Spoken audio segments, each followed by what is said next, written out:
was a matter of some housekeeping that was ongoing. I'm sure we are now ready to start our debate.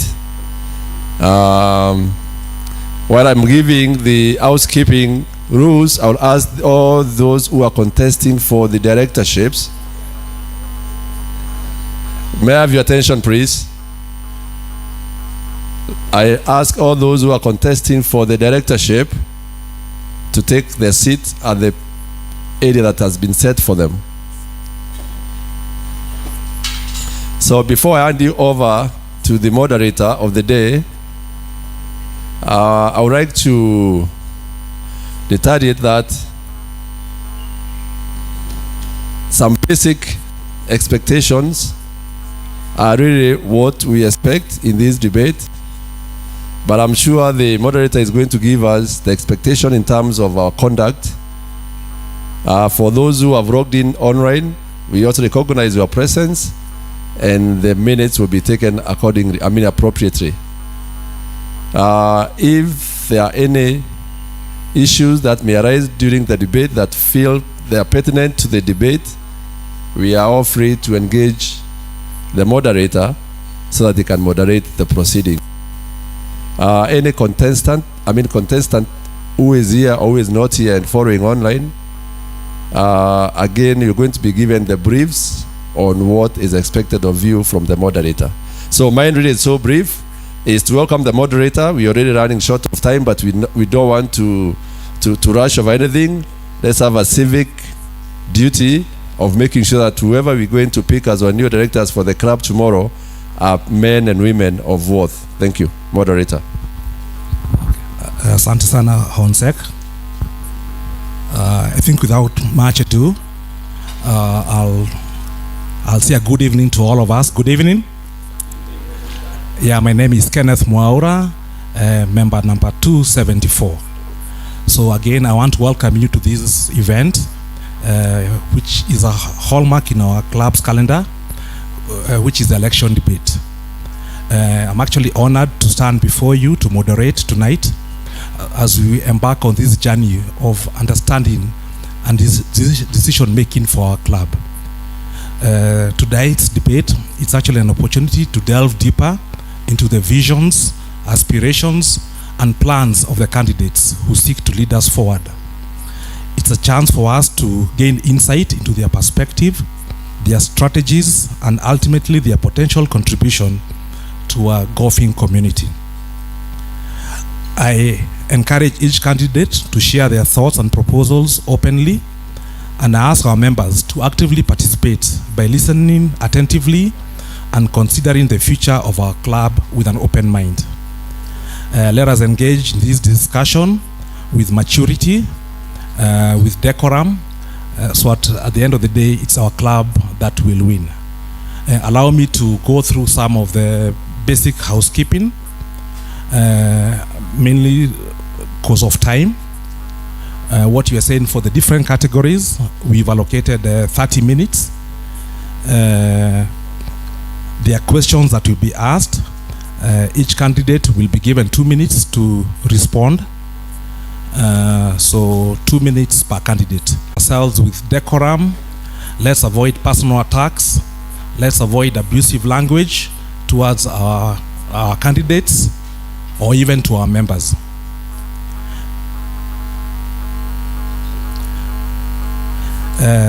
We will have a session whereby towards the end we'll ask the candidates to ask each other questions, maybe 1 or 2 questions, and the candidates will have 2 minutes to respond. We'll also ask the members who are present here and also those online. They are free to ask their questions, after which we'll share them with the contestants.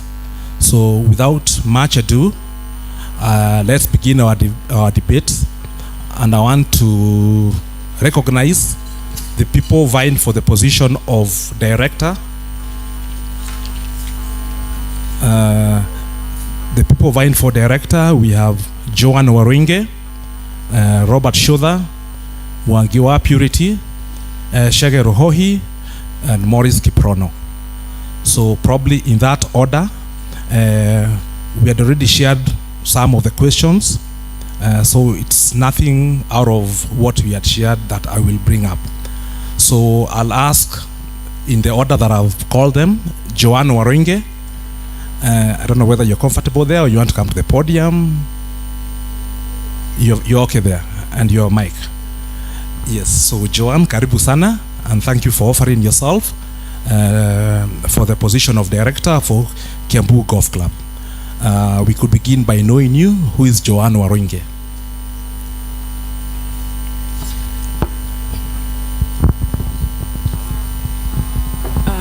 Thank you, moderator. Good evening, members. My names are Joanne Wanjiko Waringe. 51 years old. A mother of 2 adults.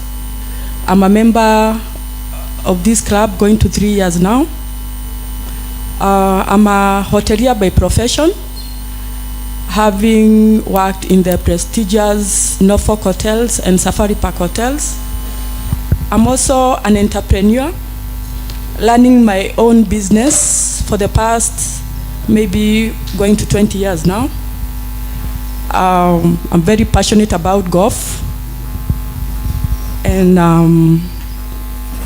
ready and willing to serve you. Thank you. Thank you very much, Joanne. Joanne, a club has visions and goals. I would want you to share with us what your vision for the club is, of course in alignment to our strategic plan, what our goals are, and what it is that you hope to deliver to the club. Okay, if elected, my vision for the club involves fostering a vibrant community where members feel inspired, supported, and engaged. I also aim to implement diverse and exciting activities to promote collaboration and create an inclusive environment that encourages personal and collective growth.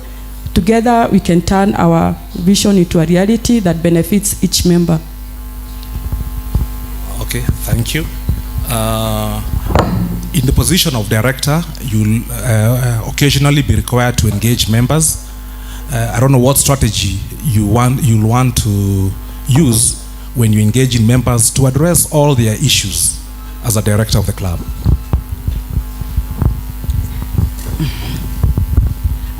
If elected, I purpose to engage a lot of dialogue, a lot of consultations, and yeah, that's what I intend. A lot of consultation and a lot of dialogue, so that we can arrive together to the purpose. Okay. Thank you very much. I think the other thing that as a club we are really looking for is financial management.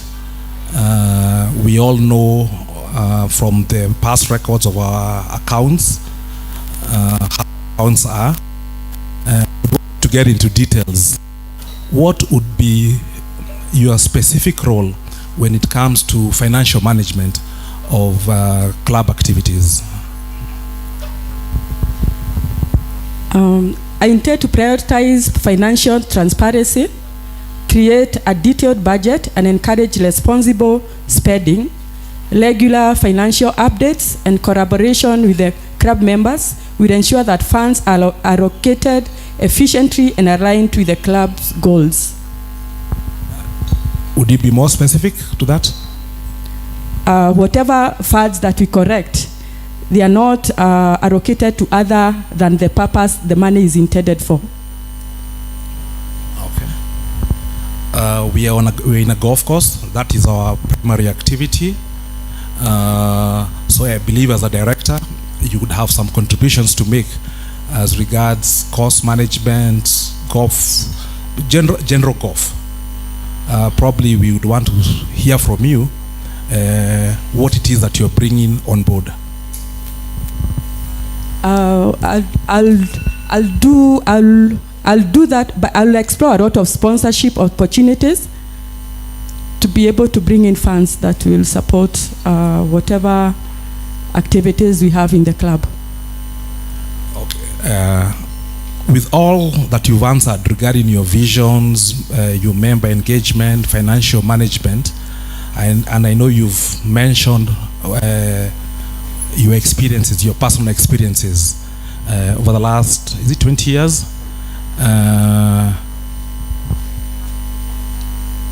What makes you a better candidate to be elected director? My experience as a hotelier spanning to more than 18 years makes me a well-suited candidate for the job because I'll be performing from experience. Okay. Yeah, and lastly, I think the last question I have for Joanne, I know you're in the WhatsApp groups, you know at times there's quite a bit of conflict that goes on. What mechanisms or would you employ, would you bring forward so that we're able to have a more cohesive membership? Sorry, can you come back again? Conflict resolution when it comes to how we interact with our members. How do you, what would be your proposal on conflict management? I'll go ahead and promote open dialogue by listening to different members and facilitate constructive discussions on issues that are on the ground. Okay. Okay, thank you, Joanne. I think that's what I had for Joanne. Yeah. Yeah. I'll give an opportunity to the people contesting Joanne to ask her a question. We'll ask them, then she'll answer them in a consolidated manner, if you have any. You have none. Maybe to the audience, any questions for Joanne? I can see his hand there. Did I see your hand? Oh, any questions for Joanne? Maybe online?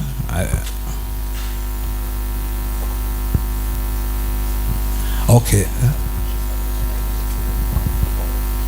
Okay, that's fine. I'm advised that we'll do questions for all of you, not just for one particular person. Asante sana Mugendi. Okay, thank you very much, Joanne. We are moving on to Robert Shodha, who is also contesting for the position of director. So I'll ask Robert Shodha to introduce himself, then we proceed. Fellow members, moderator, fellow contestants and friends, good evening. Good evening, Director. Yes, my name is Robert Garu Yawashuda. I'm 63 years old, 18 years a member of this club in good standing. I have a good experience working in government, also as a private consultant in the country, in the counties, and across the world. I'm a father of two young men. I'm married to one wife. I don't think I have a girlfriend, but I have girls who are friends. Yes, that's me. Okay, thank you very much, Shodha. So again, we'll go back to the questions that we had prepared for you, so you can expound in more detail what it is that you want to do for our great club, Kiambu. So again, vision, goals, in alignment to the strategic plan that we have. What will be your contribution as a director? Thank you very much.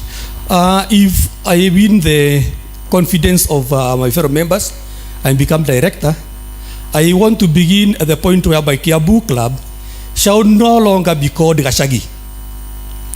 That is my starting point. I want to be a team that brings out Kiambu Club to one of the finest in the country, where etiquette is observed, where integrity is key, and where members feel that they must come, the place to go for members and their family, because of the improvement that you have been put in place by that team together. So my vision is one of one-stop place to go for members and their families and friends. Okay, thank you very much. With that, how will you engage members to actualize your vision and even the vision of the board? What would be your strategies for that? First and foremost, we must recognize that the club belongs to members.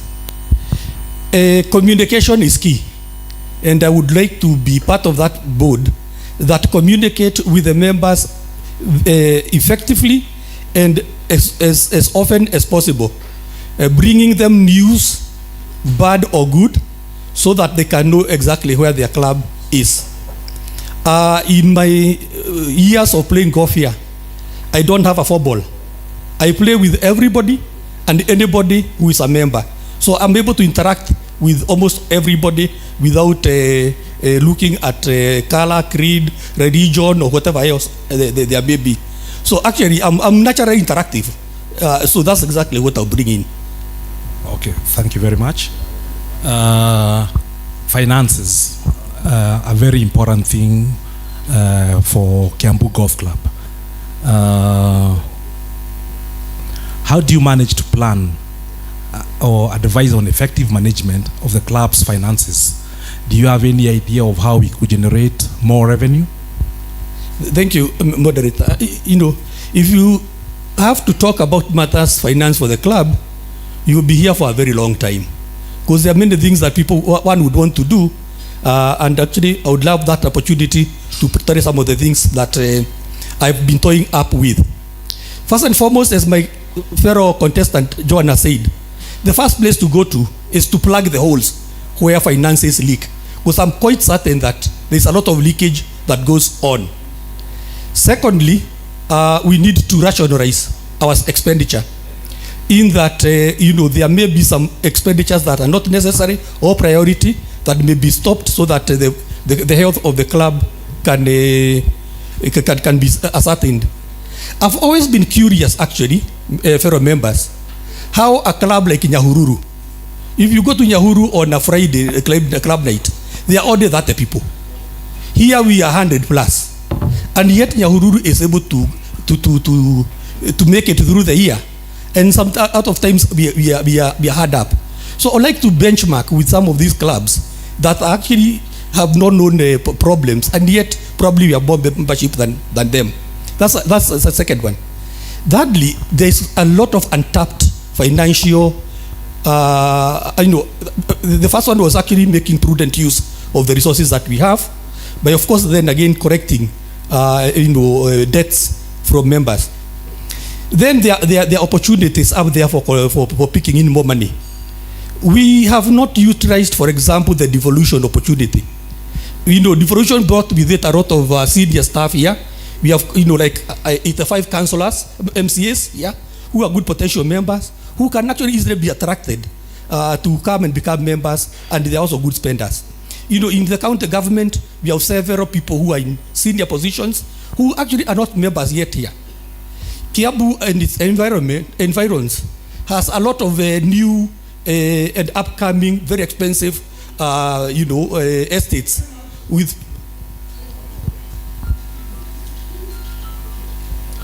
You can 20 seconds to wind up.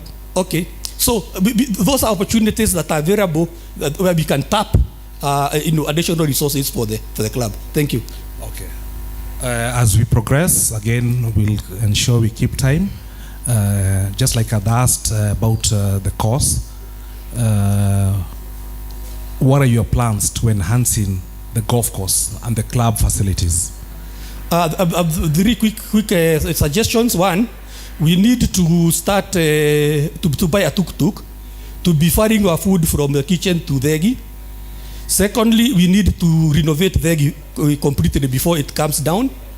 Thirdly, we need to make sure that the course is kept in topmost shape in terms of taking care of our greens and the fairways, and even also keeping the rough short, so that we don't spend a lot of time looking for balls out there.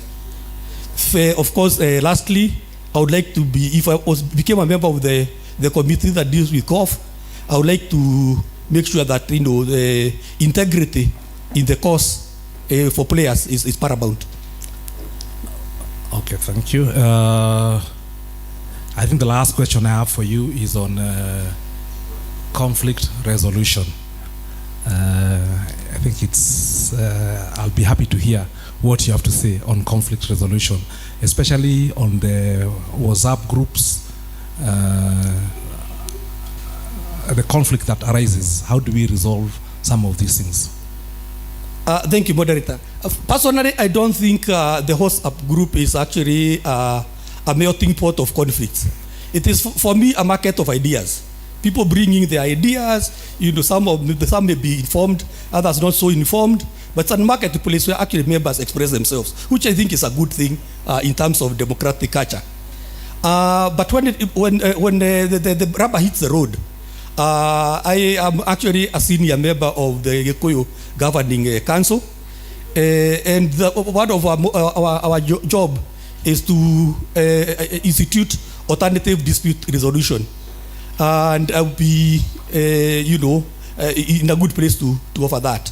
I'm also a bridge between the young people and the not so young, and therefore I'll be able to moderate the existing, gap between those two. Okay. Yeah. All right. So, lastly,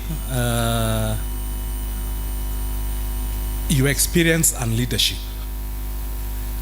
Do you have what it takes to be a director of Kiambu? Thank you. That's a good one. I've been a leader. Currently, I'm actually a board member of Karori Municipal Board, and actually the chairman of their technical and finance committees. I've also ran for, it didn't work, but I ran for an office of parliament.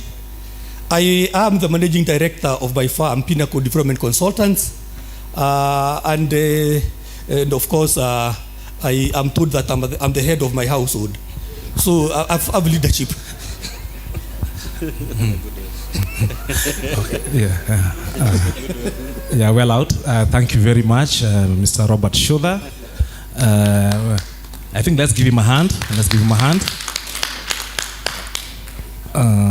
We have agreed that we'll ask the questions towards the end, when everybody has had a chance on this session. We'll also, at the end, we'll ask you to have your concluding remarks, so that we can move to the next group. So the next director, I think Mwangiwa Purity is not here. I can't see him. I think he has sent his apologies on the Mtandao. Next, we'll then go to Shege Ruhohi. Shege, karibu sana. Asante. So we'll just ask you to introduce yourself, then we'll proceed. Good evening, honorable members, ladies and gentlemen. Good evening. So my name is Henry Chege Ruhohi, vying, of course, for directorship. I'm a father and a husband, a father of 5. Husband to 1. Yeah, 5. Then, of course, professionally, I'm a financial professional. Been in the financial sector for about 15 years now, spanning from, of course, both primarily in the stock market, and of course, some listed entities. And then, of course, I'm currently consulting. My take or my ask from you is to consider, of course, my directorship. Thank you. Sorry? Okay, yeah, thank you, Ruhohi. I think you've been in the finance sector. Yeah. You probably know what ails us in this club. What are your solutions? Maybe in point form, but very clear and precise. Well, thank you, convener. I think the first thing, we've always, I think since I became a member, 2017, and even when I was young and I would come here, there was always a perennial issue about funding, or the club is not doing well financially. And looking at the numbers, I think over and above whether subs are being paid or not, or development levy are being submitted or not, a quick review probably of the balance sheet items and having a conversation with, say, the Honorable Treasurer, for me, I would have to look at how, say, for our current assets, be it the liabilities we have. I mean, if we've perennially carried members who are accruing, subscription fees for more than 10 years, then which standards do we apply? Do you say then we write them off? And because lying to ourselves that at one point it will be paid, and for the last 5-10 years it has not been paid, then if the members are alive and all that, then we could have a conversation around that. Then two, looking through the strategic plan, of course, there were, at the time, there were strategies that have been proposed as to how we would do the fundraising. Of course, I would see a bit of loans there, corporate sponsorships and all. Given the current economic times, any sponsor looking to sponsor probably a game or whatever, it has to be tied to their own objectives. So I think in conjunction with probably the members who will be elected in the board, we'll have to look at how well do we pitch the club to these corporates, and show them that Kiambu, one, is a diverse, has a diverse membership. Two, probably our environment. We have estates that have come up in the last 10 years that were not there before. So the avenues where we could get young members, probably our peers and all, to patronize, to come be members and patronize the club. Yeah, so I think, thank you. Okay, that's on finances. What about on the costs? The cost improvements, club facilities, what would be your value add? I think I must laud the current board for what is happening. I think a lot is happening in the clubhouse, even where we are. So in terms of perhaps cost development, I always take issue with the roughs. Like even today in the course, we really suffered and all. So I think in conjunction with the captain, we'll just see how to of course, make it more friendlier. I don't know whether, by the advice of my brother Kiaro, who plays in very many courses here, probably he would advise us on how to grade the roughs and all that, and make it more appealing. Two, see how to, today we played, I think, this is the mini club night. In the heydays, the mini club night will be equally as good as the club nights. So as I understand, again, the membership, of course, is a weekday and all, but we'll see how to build that particular mini club day to be to be better. And of course, Saturdays have also been not so good days if you're a sponsor. Then of course, in lieu of probably it being a weekend and there are so many activities, see how better plan. Do we have corporate sponsors on Friday, or give them 2 days and all that? So those are some of the things I would look at. Okay. I'd want to tie the issue of conflict resolution, how you'd address that, together with how to engage members. Okay. Yeah, so that we get to know what your stand is on that. Well, for me, I've always believed in de-escalation of any heated debate, as opposed to being there to, of course, throwing paraffin or fuel into the fire. So, of course, when and if those conversations get heated up, even if it means probably approaching on a separate and trying to of course de-escalate the situation, that would be one of my conflict resolutions. Two, I would seek also to build consensus around an agenda or an issue that is becoming, that perhaps would in future or would portend trouble for the club. So mine, of course, build consensus, use tools, IT tools like Monkey Survey, for instance. If there's an issue, just open a simple survey, probably in line with the articles or the constitution of the club. Just get a view and a voting, and then you're able now to sort of make a better, a much more informed decision around the issue that is being discussed. Yeah. Okay. In conclusion, with all you've said, what really is your vision for this club in summary, and how do you plan to implement it? Well, for me, okay, given my family, I'm a family person, so of course, mine is to patronize more family. I mean, the more you can have kids coming over the weekend and having those activities, and given what is happening in the main clubhouse, the gym and all that, so for me, that's how I would attract. For me, I believe that's a key revenue area for the club, and of course, looking through the many years that I've walked in and out, there are days we would have tennis, there are so many activities that we could participate on. So in as much as it's Kiambu Golf Club, it could be Kiambu Badminton Club or something, and it could also bring more accolades and all, so that at least you're not constrained to the golfs and all. Yeah, thank you. Okay.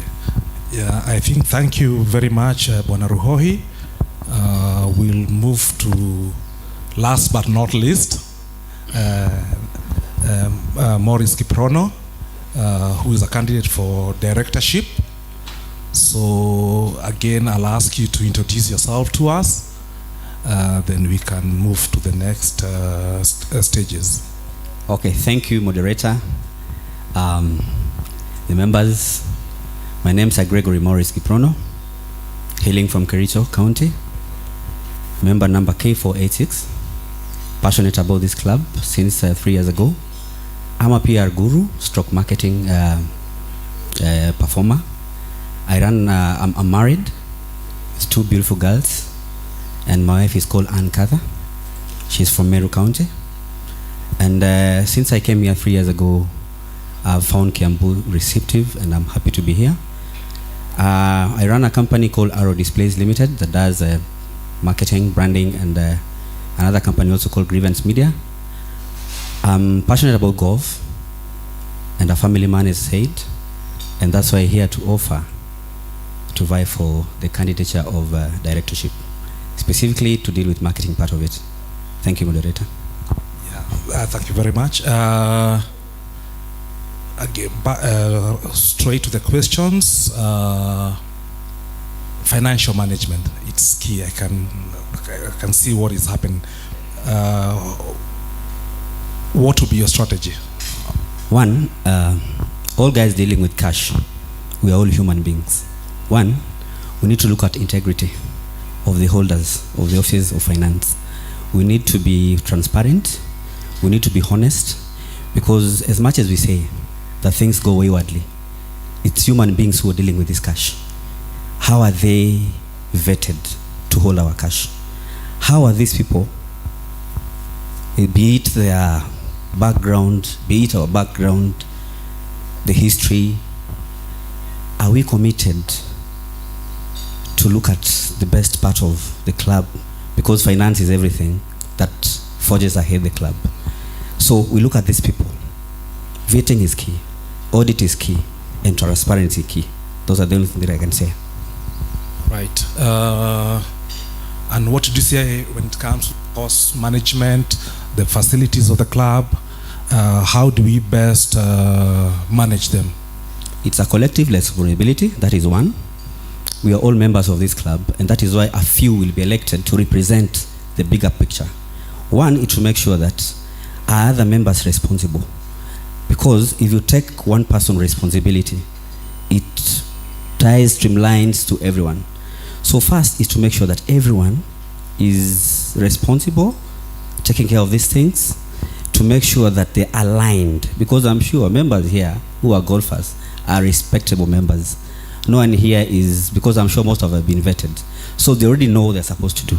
So if I collect the responsibility, if we make it as a collective responsibility, starting from there, then I think everything will be streamlined. And make sure that we communicate in case there is an issue, starting from maybe the pointer to the last part of it. Okay, you've touched on communication.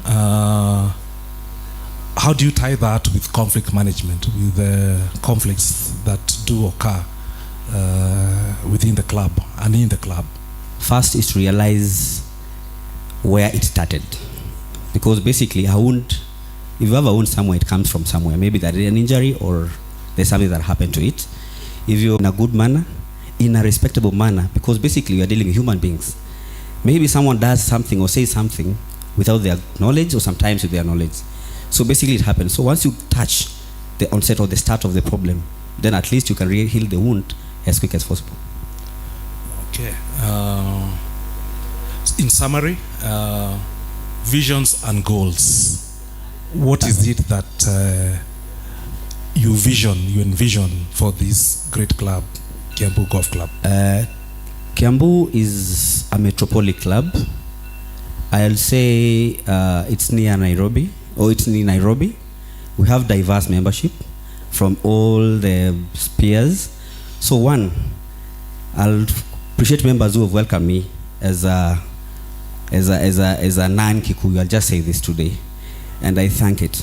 So once we streamline that and say it's a metropolitan club that brings in everyone to bring their view and enjoy the golf club, I think that will be in essence. I'll tie with my good brothers here who said that there are upcoming mushrooming houses here. And basically these people who are just near here are spenders, meaning they have money. Let's bring them in, because there's a slight image about the club. So I'll make sure that I change it. So it starts with me as Kiprono to bring in more people from diverse aspects to come and enjoy the club. So meaning revenue for the club, meaning the growth for the club. Okay. Oh, thank you very much. Big hand to Kiprono. Thank you. Yeah, I think we are done with the contestants, with the questions I had. I'll give us a minute or two to ask the contestants questions. There's one that comes to my mind, and I was asked to ask it, and I'll ask to each and every contestant. The issue of this, the club, we've been at it for the last 5 years, and we haven't come to a conclusion. We've not gotten the lease. It's one of the issues that keeps on coming up. So I'll just ask all of you to tell us what you intend to do, or what should be done to ensure that we conclude on the issue of the lease. Maybe I'll start from Hohi, then we conclude with Kiprono. Thank you, moderator. So the issue of the lease is the elephant in the room, really. And okay, given, of course, is to know currently where we are. And I think looking through the forums, my deduction is it sits somewhere within the government purview or within the county purview.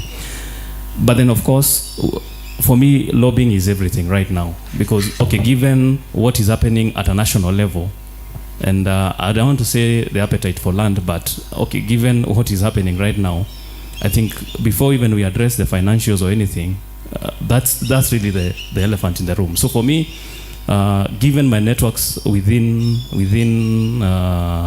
government or within even the local environment, I would try and sort of build consensus even with the board that comes in, and just explore one or two options that would lead us to that renewal of the lease. Of course, I would, from the outgoing board, we would have to get a brief of where that is from our legal and to understand where that is. And then, of course, just build consensus from the political environment right now. Yeah. John, on the lease issue? From where I sit, I would say it's important to understand the terms and conditions of the lease, and maybe open communications with the people concerned to see where we are and the way forward. Thank you, moderator. Yes, lease is Waranyeti. And the problem with the lease is that the only secret that did not leak from the last board was where we are about with the lease. You know, we tried to ask where it is, where we could help. No, but now information is forthcoming. Personally, I have given, offered myself a few times to help with the lease, but my offer was never taken. For example, I did introduce board members to the chair lady of Vasha Club, who could assist in probably getting us registered as a museum. I offered actually the board that I had connection with the then CS for museum. I could take them. It was not taken up. If we knew where where we are in the list, maybe you can start knowing where you can help. I also know that within the membership here are very, very serious people who know matters to do with land, and now it is transacted. The ex-commissioner of land is a member in very good standing. So I don't know why we are not moving, and this is very urgent, because actually before we do anything else, we need to know whether we have a club or not. Thank you, moderator. Sure, as you said, my colleague here, we need to know where we are at the position for the lease. And I'll be very honest, this is Kenya. The only thing we deal with is networking. And though I think I have the networks to help the club move forward, and I'll need your support from members maybe, and even the leadership will come. But basically, let's really get the position of the lease, and I think we'll try our best to make sure that everything is aligned and we have a lease. Thank you. Okay. Thank you all. The floor is open. The floor is open for questions. Even among yourselves, you're free to ask questions. Any questions on the mtandao? Online questions, are there any?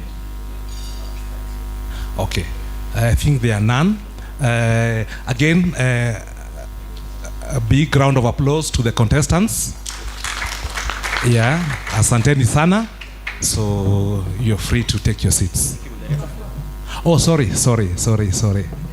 I think we had said we'll have, we'll give each member 2 minutes to summarize themselves, to just give a summary, then we'll be able to conclude. So again, I can start from Kiprono, coming this way, concluding remarks. Okay, members, thank you so much. As Kiprono, I come to you again as members. Vote Greg. Give me your votes, and I'm sure I'll not disappoint you. One thing I want to do is to make sure that we have a cohesive environment. We increase the finance of the club. We bring more old, young, gender people to come and enjoy here.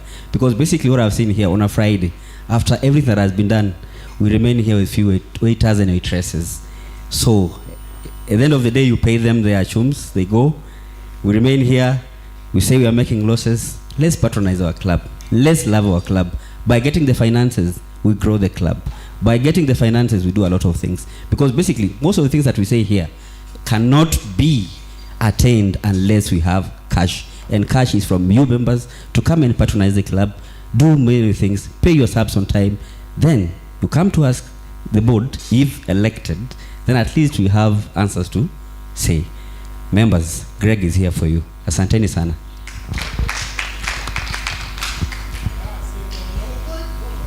I would like to thank my fellow contestant for carrying out this debate in a very indecorum and with very, I see here a very, very committed group of people, and any one of us is equal to the task of being director of this club. What I can tell you is that we are not just contestants. Actually, we are all friends, within the club, and therefore, whatever happens, we also remain friends. We are out here to serve. We are bringing ourselves to serve, and personally, I want to commit that to the best of my ability, I will serve you without fear of ever. Thank you so much.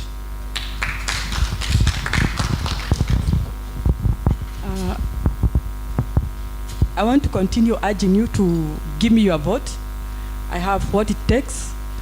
I'm going to deliver, and I believe it's time to take this club to the next level and make it a first-class golf club. Thank you. So for me, I think, thank you, members. So for me, it's simple.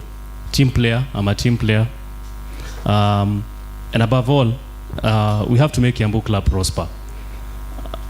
And I want to galvanize all that from you members. Build. I would love to see all our families here. Build the Kiambu Club community.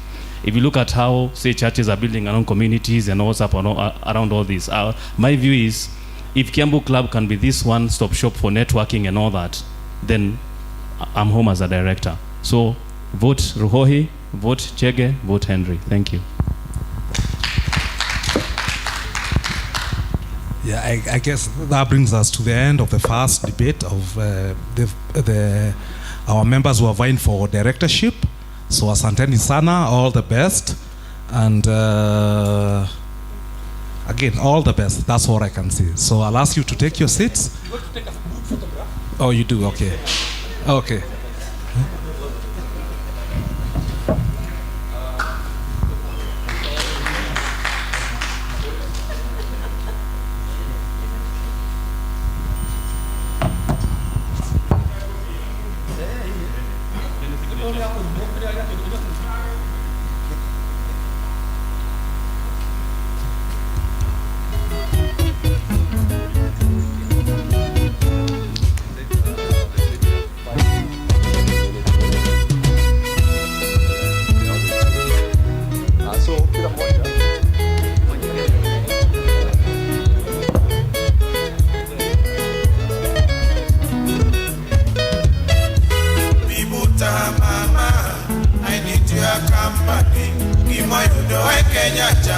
I'm still in love for you.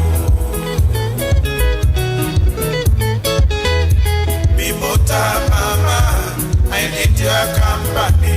Kimoyo I Kenya Jabe, I'm still in love for you.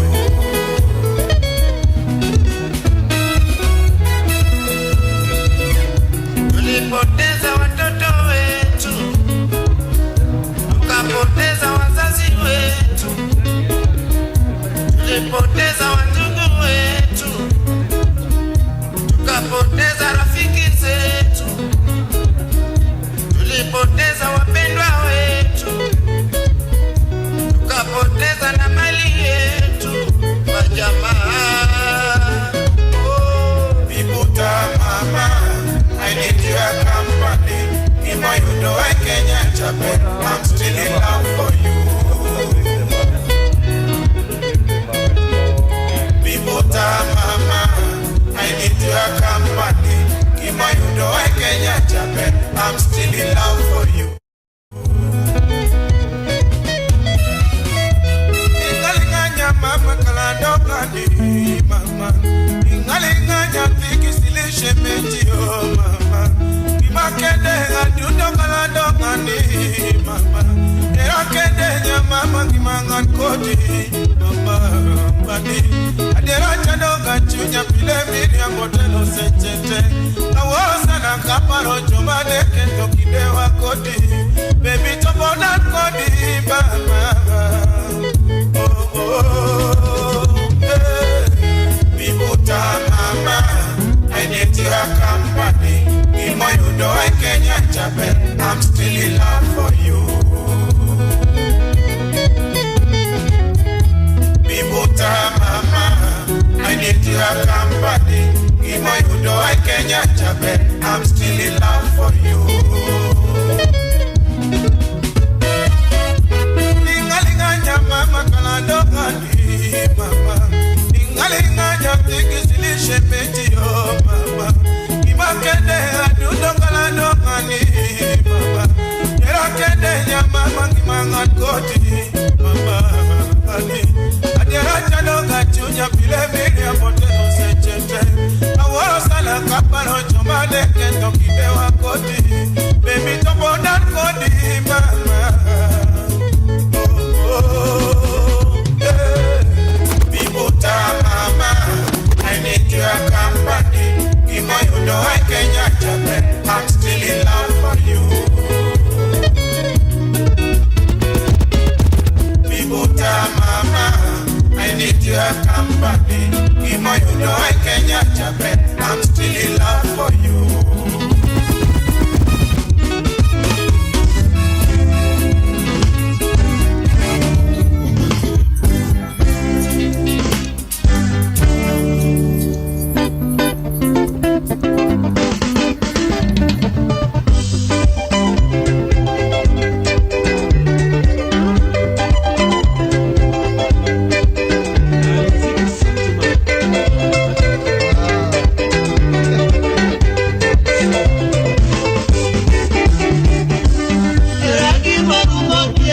pesa tiero lechie. Eragi marumo kiero mwana tiero lechie. Machuni mamiri tingi mana mama. Machuni mamiri tingi mana mama. Yo yo. Eragi marumo kiero pesa tiero lechie. Eragi marumo kiero mwana tiero lechie. Machuni mamiri tingi mana mama.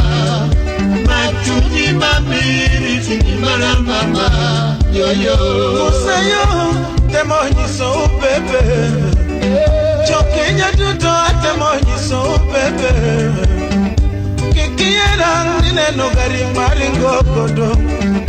Kikiera neno pesa mawoto godo. Kikiera neno nanga mawoto godo. Kikiera neno na minena godo. Yeraki marumo kiero pesa tiero jache. Yeraki marumo kiero mwandu tiero jache. Nyasaye machano nyaka ngimani duto. Nyasaye machano nyaka ngimana duto. Yo yo. Yeraki marumo kiero pesa tiero jache. Oh mama. Yeraki marumo kiero mwandu tiero jache. Mama. Machuni mamiri tingimana mama. Machuni mamiri tingimana mama. Yo yo. No nyuli pinka ni udongo de mineno sani. Oh mama. No nyuli pinka ni udona mgataro nitie. No nyuli pinka ni udo pesa manyalo mundi. No nyuli pinka ni udo mwandu manyalo mundi. Wanchama kado kiero pesa tiero jache. Betu yakimeo niero mwandu tiero jache. Betu yakimeo nioke pesa maritongima. Ode chenge makado kano duong kendo baba. Tendo be makado kano duong kendo baba. Yo yo. Eragi marumo kiero pesa tiero jache. Oh mama. Eragi marumo kiero mwandu tiero jache. Machuni mamiri tingimana mama. Machuni mamiri tingimana mama. Yo yo. Nonyuli pinka ni udongo de mineno sani. Oh mama. Nonyuli pinka ni udona mgataro nitie. Nonyuli pinka ni udo pesa manyalo mundi. Nonyuli pinka ni udo mwandu manyalo mundi. Wanchama kado kiero pesa tiero jache. Betu gakineo niero mwandu tiero jache. Betu gakineo nioke pesa maritongima. Ode chenge makado kano duong kendo baba.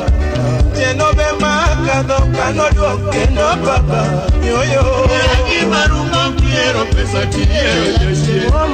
Eragi marumo kiero mwandu tiero jache. Machuni mamiri tingimana mama. Machuni mamiri tingimana. Yeah. Hello members. We are ready for the next round. I want to welcome the next contestants for the position of Lady Director, and Jockey and Brenda. Kindly come up and take up your seats.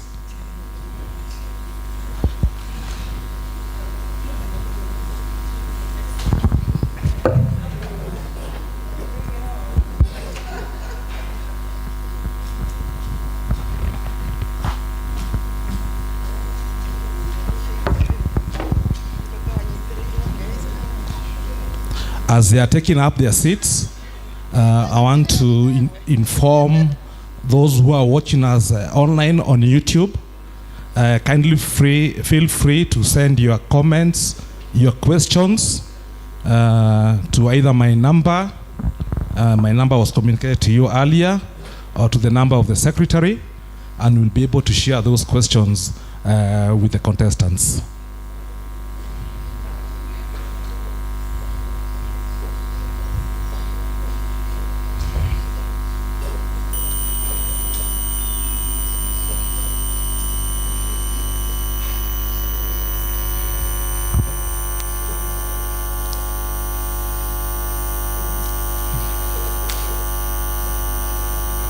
I think we are ready to go. we are ready to go. So again, I don't think I need to remind us of the ground rules. We had already shared them with you. We've enumerated them. And I think we've also seen what the other team has done. And so far, I can say it's been good. So we proceed to engage the contestants. I'll start with Njoki to tell us more about herself. Then we will proceed with the rest of the questions. Karibu. Thank you. Good evening, everyone. My name is Njoki Ndirito. I am a mother of 2 adults, a grandmother of 2 children, and married to 1 husband, Ndirito Kamoge. And my profession is human resources. That is what I studied in university. Apart from that, I've been in the financial sector for the last so many years, having worked for PricewaterhouseCoopers for more than 10 years. Then I moved to UK and worked for a research consortium called London West Research Consortium. Came back to PricewaterhouseCoopers. Then I left and I went to Capital Markets Authority, where I've worked now for the last 15 years. Apart from that, I run businesses. I have Pana products. I'm sure most of the members have seen my ugali and uji flour that I process and have a plant in Sagana. And I also run a hotel in Nyeri, destination code 254. I also had an event company before.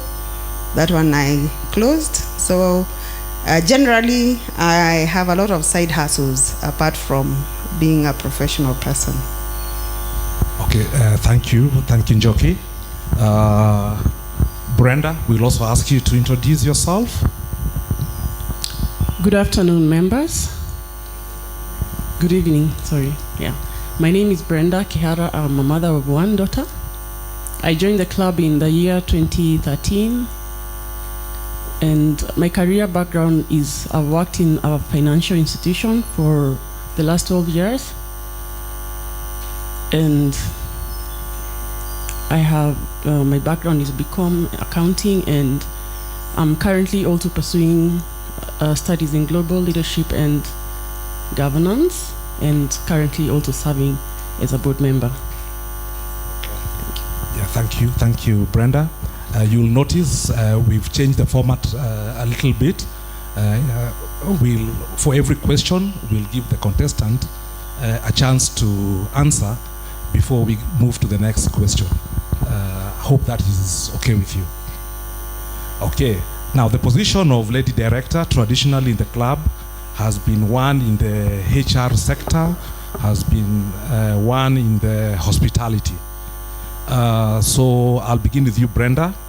When it comes to hospitality, HR, and knowing where it is that we've come from, and also addressing the issue of staff and staff turnover, what do you bring to the table? Thank you, Bonaken. So for me, I feel the issue of staff is like the big ticket item on the club's budget. You can see we have so many workers. So for me, I would concentrate more on embarking on staff training, so that we first and foremost give everybody who is already working an opportunity to train to do their best at what at the current position they are working at. Because I believe, like, if you look at the wait staff, majority of them, they probably just were onboarded haphazardly, so they just came and continued working. So if you gave them an opportunity first to train them, and then you kind of now start appraising them based on that and give them targets, it's going to kind of now sift to the caliber of staff that we want to retain. So for me, that would be the way forward with staff training and staff development. Okay. Njoki, on the same. Let's hear you. I think for me is Not just training, because training, sometimes you can train somebody and they're not necessarily trainable. You'd have to have key performance indicators for everyone and an evaluation system that tells you this person is capable or they're not capable before you even start on training a person. Maybe from where I sit, I wouldn't understand why somebody will just be employed because they will need to be employed. So if you're going to get staff, you get staff who actually are interested in the job, because nowadays what is happening in the job market is that we all want jobs, but are we capable of doing those jobs? We just want to appear somewhere in the morning, but are we capable? Is that our interest? Sometimes we're just going to work because you don't have an alternative. So for me is to actually check the staff that we have already. Now they have that experience, what are their capabilities, and a reward system. And then you also reward, don't just give equal salaries. Let them have a target of what they would want to achieve. Some staff have always been at the same position for a very long time, and there's no reason why they have not been promoted to be something else if they are capable of doing it. So there is also the motivation of staff as well, but you also have to look at staff and their capabilities and their skills before and after they are here.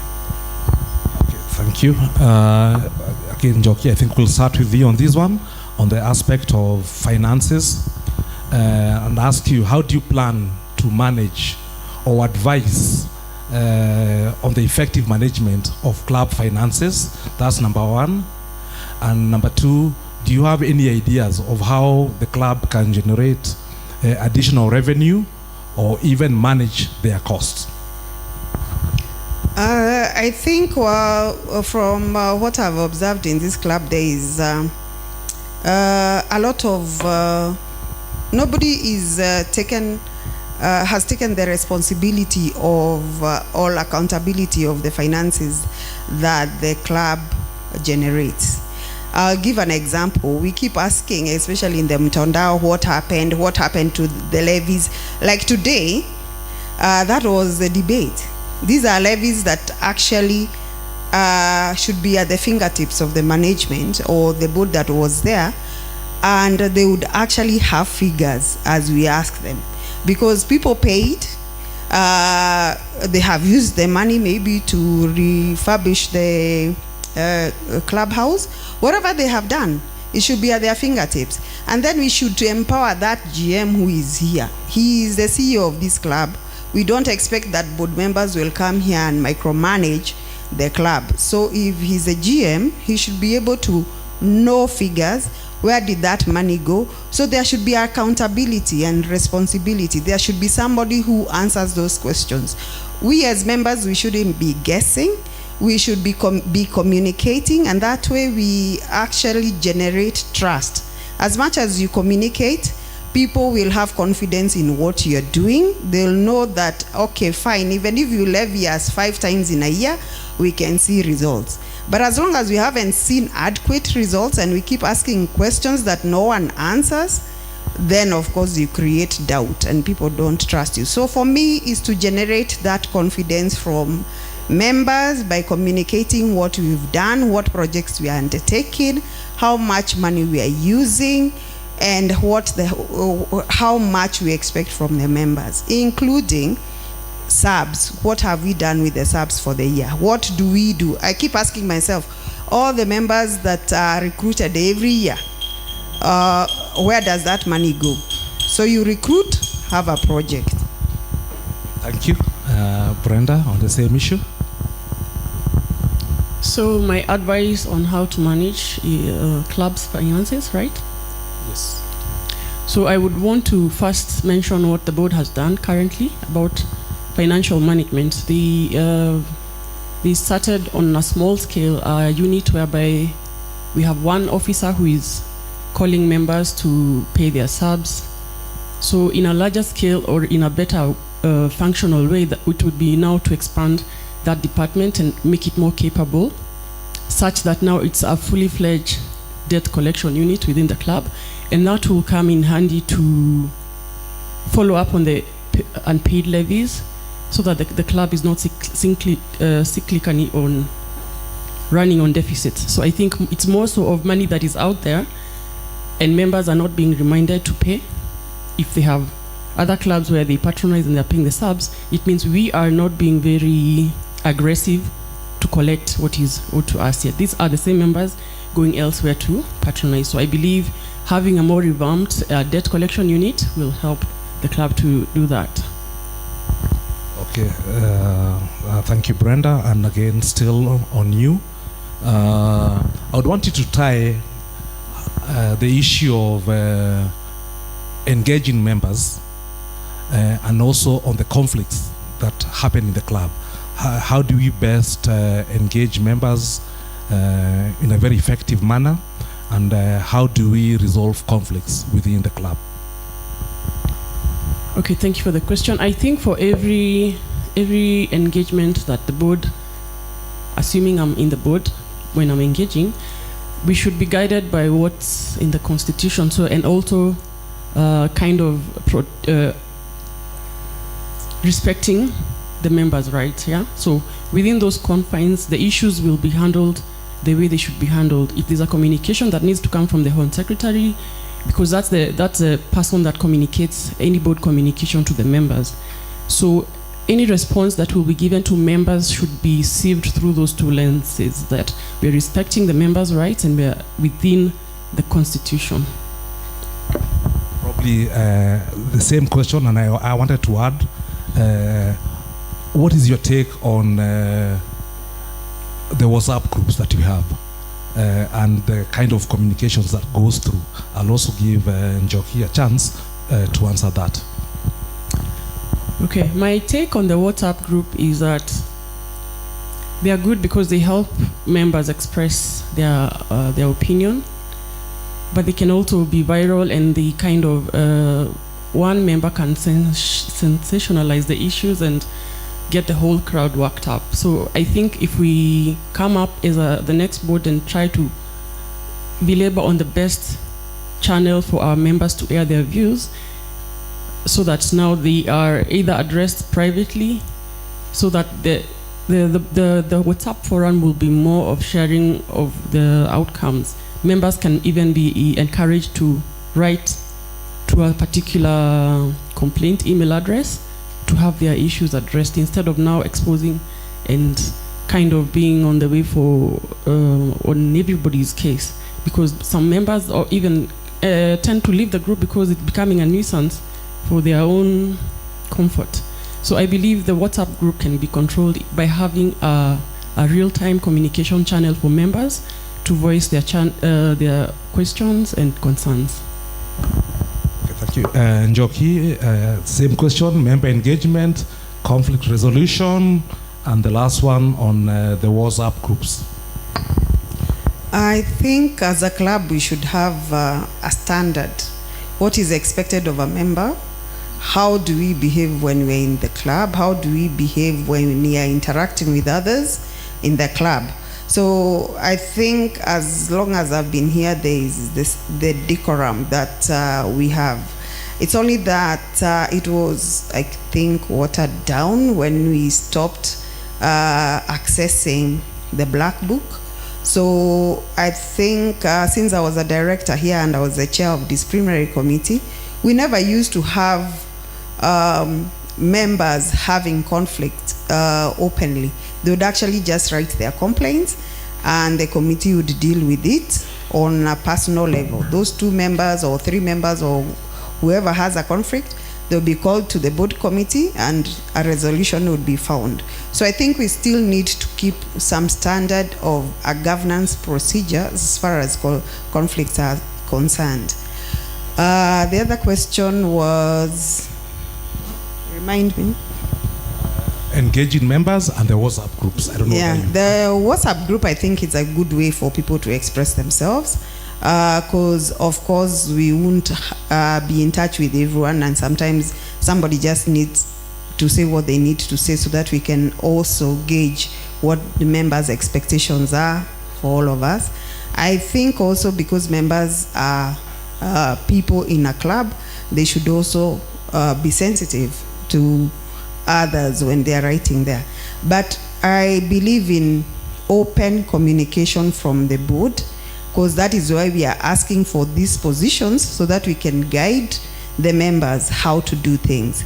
If there is anything that is needed to be communicated, we have that official WhatsApp group from the board.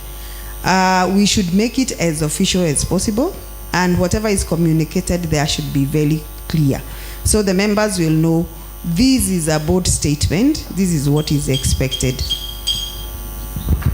Okay, thank you, Njoki.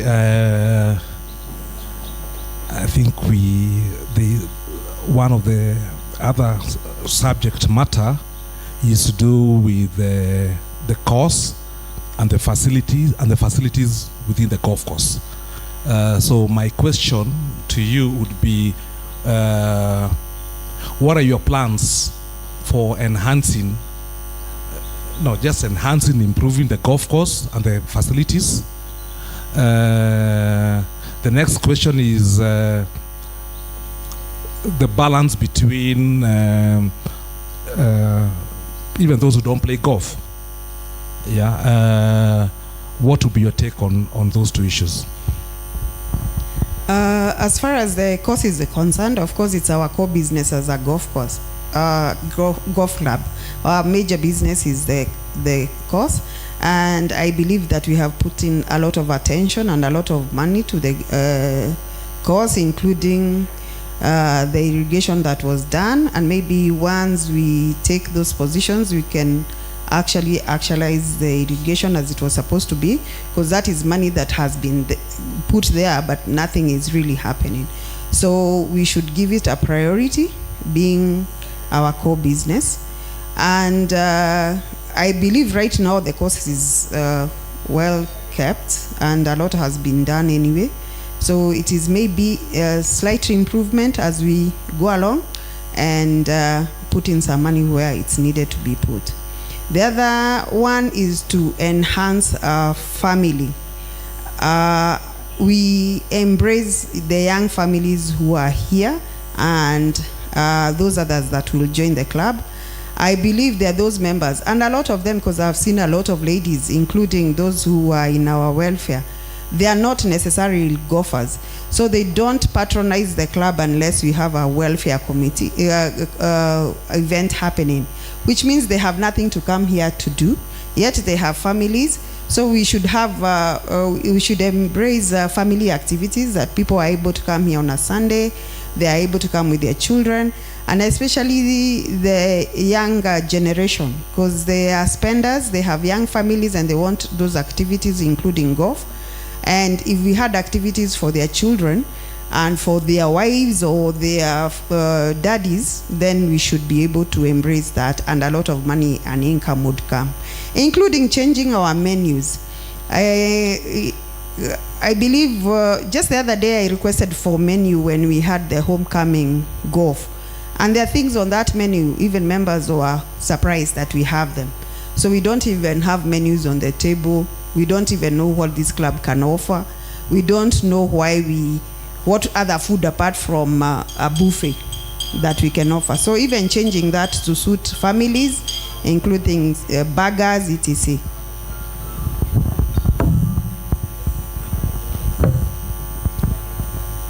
Could you repeat the question? The question is on cost management and also addressing the non-golfers. Thank you. So for the cost management, I think we have some issues probably with some of the equipments that maintain our course, which we don't have. So that would mean we quickly try and get them procured instead of hiring every time. Then my dream is also to have the current range that we have here to be well lit, so that people can play anytime. Even you can come in and play as late as at from 8 o'clock. So have it lit up. There's one section that is actually lit, the chipping and putting range down here. You can actually play until about as late as you want. So if we have the other big range also done up nicely, we will have more people now coming to practice, and that will translate to more people now going into the course to play. And coming to the non-golfing community, I particularly for the family-centered approach of having members bring their families here and having designated areas for the kids that they can play as their fathers and mothers are playing golf. The mothers who don't play, they can sit somewhere and enjoy a meal. So for me, actually, I'm happy even with the new clubhouse reopening, because that will create the kind of an ambience that we want, and call back the members who are young, 30 to 45, who just sign up and go. So once we create the right ambience for our club, those guys will come back, and we have the right spaces for their kids to come and play around. We revamp the menu. I believe we will catch everybody. Yeah. We are getting to the tail end. The elephant in the room, the lease. We've been at it for the last 5 years. What would be your input towards us getting our lease renewed? Okay, thank you, Ken. So about the lease issue, I'm pertinent to some of the information of what's going on, but I think the chairman will address that issue more better during the AGM. But I know for sure we are at the last tail end on that issue, because all the requisite documents that have been requested were all given out, and he has indicated that there is good progress on that issue. So I will not preempt, but I am saying that members should stay hopeful that issue is being dealt with, and especially from the committee that was actually set up. There's a lot that is going on, and they will definitely get a brief, as the chairman has promised. Njoki?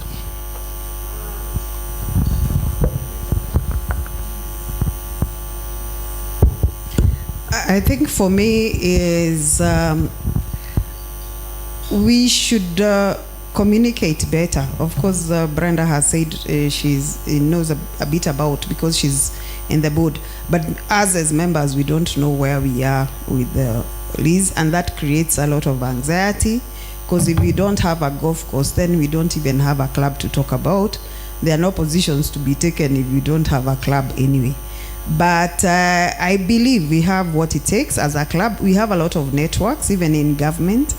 And I think our lease is not even at the county level. It is a government land.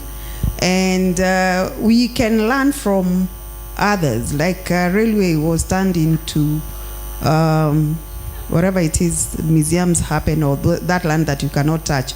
Because I think there was that threat because they are in the middle of the city.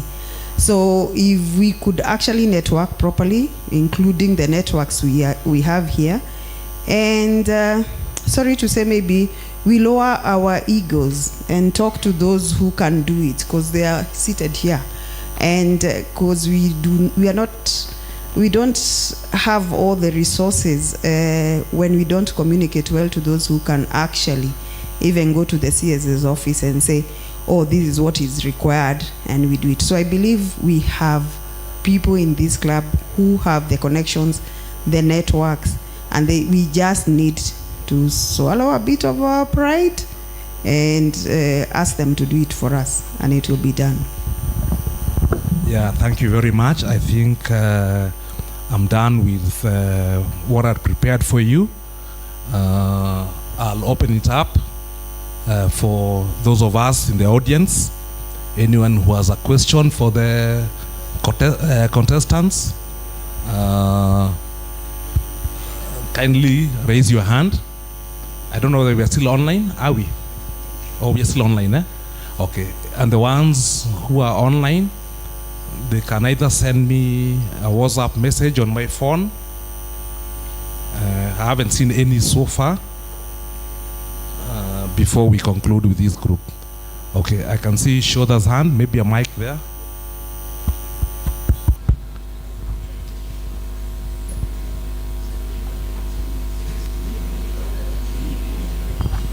Members, please bear with me. I want to ask my friend, very good friend, Brenda. Now that you are in the outgoing board, can you say one or two things that you achieved? At least you have a record, please. we'll try and get all the questions, then we'll answer all of them at one go. Thank you too. Same question to our lady director, Brenda Kihara, because you're sitting in the current board. What did the current board achieve for this club? And if it did not, what was wrong with it? And what are you going to do differently if these members decide to make you a lady director? Finally, Excel sheets are very easy. Can the board tell, can you, if you know, how much was raised through levies? How much was checked in? How much did you collect? Because that was a big debate this morning, and I think should be a very easy question that the server says we received this. Mambo kwisha. Thank you, Mwangi. My name is Masharia. My question goes to Brenda as well. Because you are in the board, why are you telling us that the chairman is going to inform us about the lease issue? Does it mean you are not sitting in the board, you cannot be able to tell us? Or is there a secret that you guys have that it's only one person who can reveal?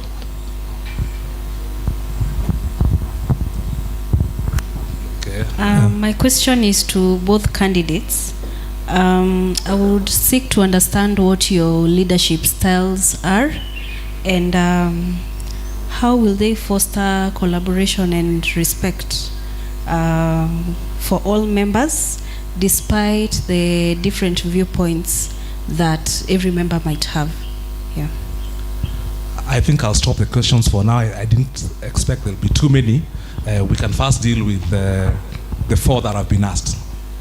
Is that okay? Okay. So I'm going to start with a question from Bonashoda. So about the achievements, if I got him right, my personal achievements working in the board, I have worked in various board committees, the golfing committee, the ladies committee, the hospitality committee, and also as the junior convener for this year. So, and so much has happened in terms of the hospitality committee. We have put some structures in place for the kind of thing Joki was talking about the appraisals. We have been appraising the staff, and we are even outsourcing HR companies to do the onboarding process for us for any vacant position that comes. So for me, I insisted on now the staff that we already have, because they are already with us and we're not the ones who hired them. My take was to train them and do career development for them. If we train them and they are no longer productive as per the appraisals that we'll put for them, then we have no business keeping them around. We just cut that, and so that even our budget for the staff costs can go down. So my personal achievement as a junior convener this year was hosting the very first junior open in Kiambu, and that it was very well attended. We had 123 participants, but actually the subscription was more, so probably some kids didn't turn up, but it was a very beautiful event, and we hope it will be continued in the near future. So moving on to the next question from Mwangi Kiboine. I think Mwangi asked a question. Mwangi's was about? Mwangi asked, if I remember, you've been in the board. He asked, have there been achievements? And he said, if they have not been. Okay, so I can come up with that. So part of the things that we had hoped to achieve together as a board this year was to do the borehole thing that didn't work, and also to do the club renovation, which is currently ongoing. And as for the briefing that was done by the projects team, they indicated to us we have capacity to move in within this month. They had indicated around 15th, and I can tell you there's a lot of progress that's been made, and we want to keep to that promise so that we go back to the clubhouse and now look of a way to start now raising funds for the furniture. And as I said, I'm going to be instrumental in that campaign for pledging for a piece of furniture from all of you members. So, and I hope when I come approaching you, you will not refuse, because the space is for ours and our families and our visitors. So, and so far we have a nice structure that's already coming up. We just need to move in there and own the space now, moving forward. So for the question from the other gentleman, didn't get his name. Sorry, Masharia, sorry. So yeah, Masharia, I had indicated that I am aware there's a list committee, and so far the issue is being handled at the lands registry, and as of today, the chairman actually assured us that he saw our file that he had not laid his eyes on. So it means that file is being worked on, and it's in progress and it's moving. That's all I wanted to assure members. Yes. Okay, thank you. I think there was a question that was asked from Helen about the leadership style. So my personal leadership style, I think I'm more of a democratic leader, so I would want to kind of try and accommodate people's working styles, okay?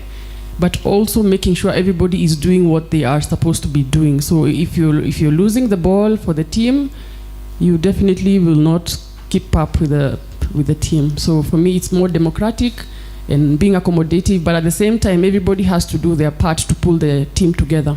Thank you. I think mine was about the leadership style. Mine, I believe in servant leadership. You listen to people more. Listen what they would expect of you. Try and implement what you can, and what you can't, you communicate the reason why. Open communication, and then you don't create anxiety, you don't create suspicion, so you communicate. Communication is key, and of course, you're here to serve people. So you listen to the people first, what they want, what they require, and in any case, the resources you're using is their money. So whatever it is, you owe them accountability and responsibility. Okay, I'll take maybe one more question if there is any from the membership here. I haven't seen anything on my phone.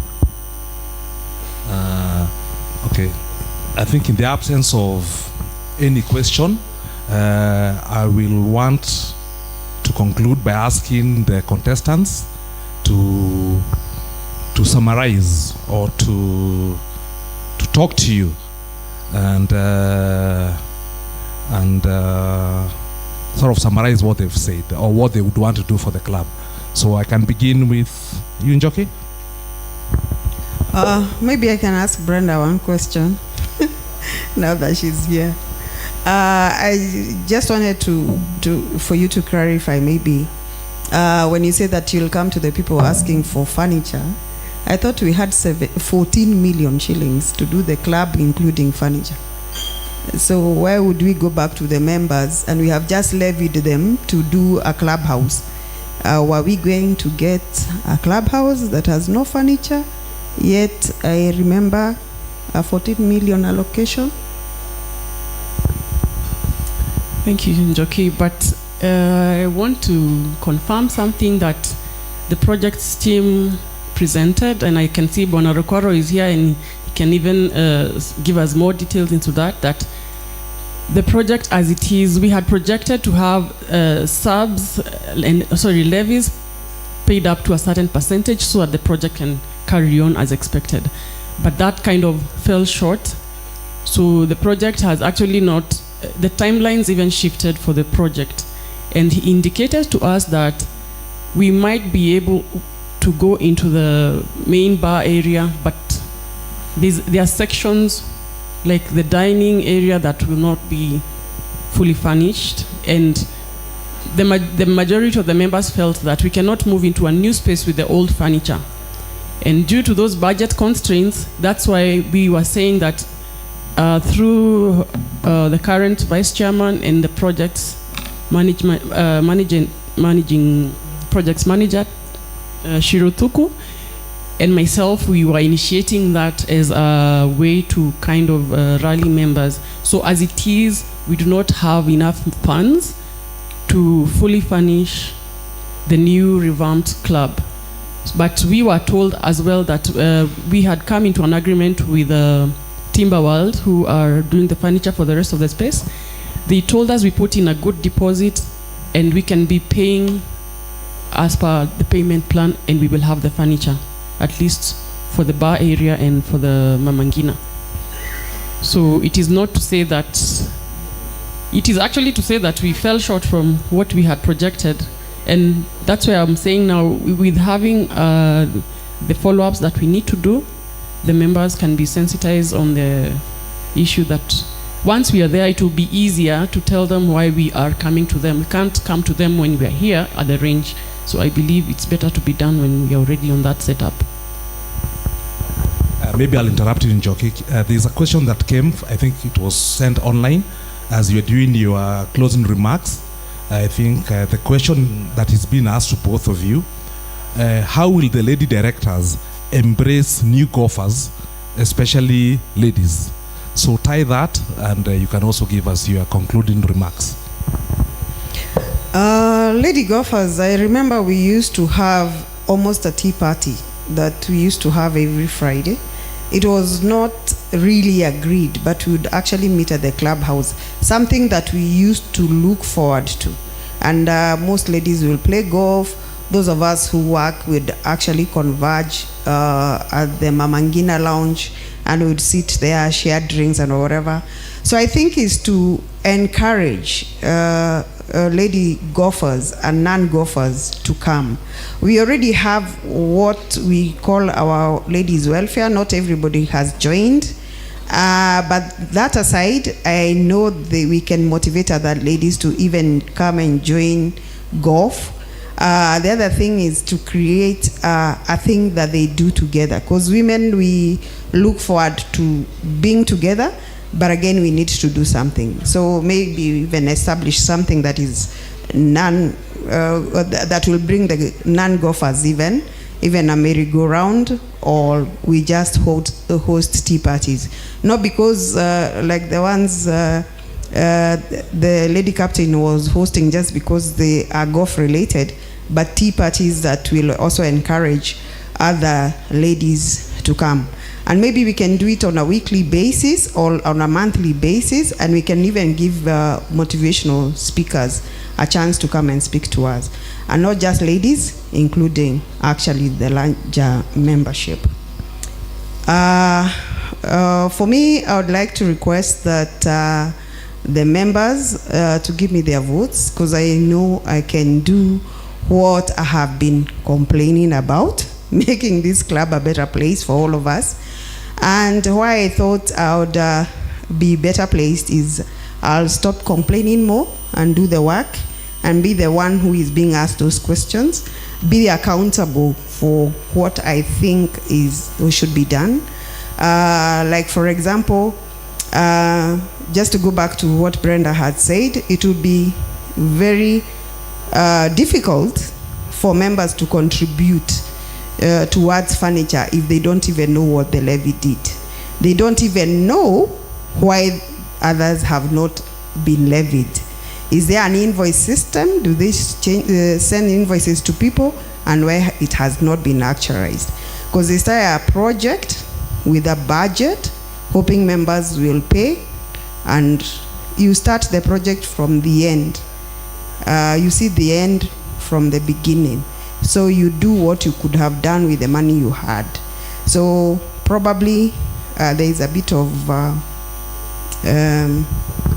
we are a bit detached from the outgoing board.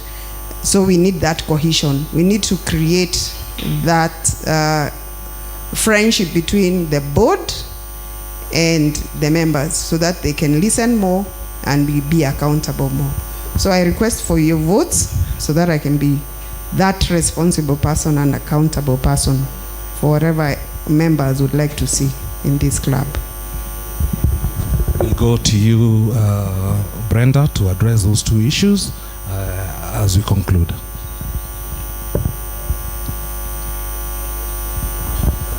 the issue is to do with the new members, especially the ladies, how you'll embrace them, and your parting shot. Okay, so about the new lady golfers, that's a two-pronged kind of an approach because it will also involve the lady captain. I remember personally how I started playing is when the outgoing lady captain, it was during Margaret Moy's time, and she organized for free training for the ladies. I know Wanja has been doing a lot to also embrace the ladies in the league.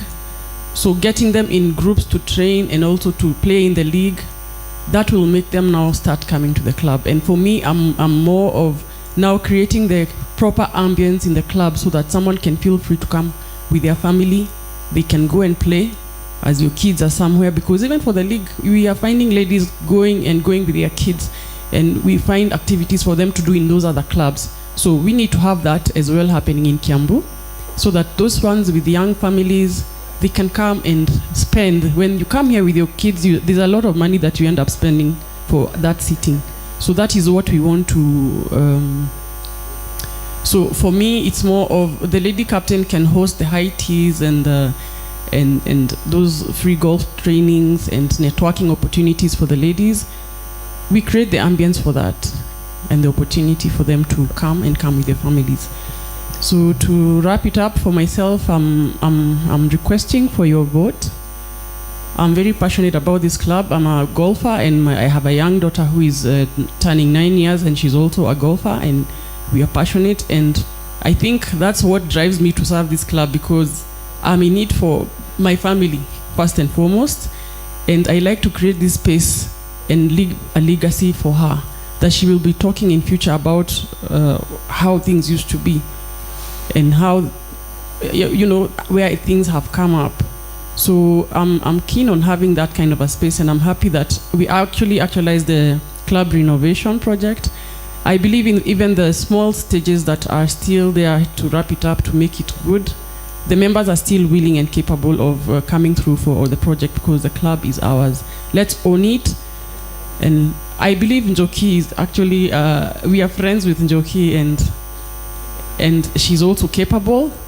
And I believe even if I was to get the position, I will definitely be consulting from her on some issues, because she has a wide wealth of the HR issues that we are outsourcing there with other people. So she would still be instrumental, and I would still co-opt her if... Yeah, so yeah, give me the vote. I'm going to co-opt Njoki. Thank you. Yeah, thank you very much. Thank you very much. I think a big round of applause to the two ladies.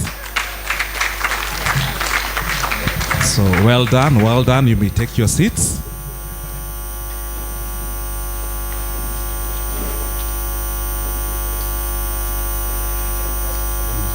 Okay. Do we have a 5, or are the other contestants ready? So we save on time. Maybe in the next 5 minutes. So Caesar Mogo, Victor Kuria, be ready so that we can move to the next session. In 5 minutes we begin.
We are a golfing club. The golf captain, the vice captain, they play a pivotal role in ensuring that we enjoy our round of golf, ensure that the course is playing well, ensure that members know the rules of golf and follow those rules. So it's important that the person we select is able to address those issues. So without much ado, I welcome the two contestants, Victor and Caesar Mugo, to this debate. So I can start with Caesar to tell us more about yourself before we proceed to the next set of questions. Good evening, members. My name is Caesar Mugo. I'm a member of this club since 2013. I'm also a father and a husband, a father of 4 and a husband of 1. I've participated in several activities, but more so what I do on a day-to-day life. I'm in financial industry, where I am a manager in financial services in Britain. Thank you. Victor. Good evening, members. Good evening. Yeah, my name is Victor Kuria. Some of you know me as Chemical, and that's called me Modhuri Thai. I'm also a father and a husband. I'm a chemical engineer by training. I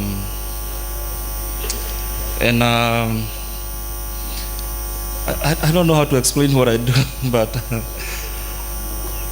I did I'm in the of academia somehow, and I'm an avid golfer. I'm not a very good player, but I'm very passionate about golf, and I think I'm the person who plays the most golf on this course on a weekly basis. Okay, thank you, Victor. Again, Victor, I think I'll come back to you. As I mentioned, explain to us what you think the role of the captain or the vice captain should be. You probably could touch on the issue of even your handicap. You could touch on the issue of rules, and we probably have rules being floated, or probably members don't know about the rules. So kindly address us from that perspective, and the same will happen to Cesar Boko. Okay, I'll start from the bad, which is the handicap. Right now I'm index, I think 14.8. I'm playing off handicap 16 at Kiambu. And most of the times I play here 4 times a week: Tuesday, Wednesday, Friday, and Saturday. Sometimes I have friends who want to take my money or want me to take their money, and I'll play more days. I think the role of the vice captain is first and foremost to assist the captain in running the golf affairs. And I think I forgot, that was a multifaceted question. I forgot some of the parts. And the reason I'm interested in running for this seat, like I mentioned earlier, I play golf a lot. I see the challenges that we face. And golf is already a very hard game. I believe even if they put the tee boxes in the middle of the fairway, we might still not make pars. So it's very punitive when you play a ball somewhere on the rough. It's not the deep rough, or it's not supposed to be the deep rough. And everybody looks for everybody knows where that ball went. They have the general idea of where the ball went. You look for the ball, you don't find it, because the grass is unnecessary at all. Mr. Mogo and myself and other members here, we went to Lemuru on Monday, and we saw the conditions of that course. Like if you go, even if you go under the trees, you still can find your ball. You might hit a tree coming out, but you find your ball. And I don't see why we should not have that here. I think we have a lot of areas we need to touch on to improve our course and make golf more fun. We come here to relieve stress, and sometimes people even throw clubs because they lost their ball, they're angry, the ball hit something on the fairway.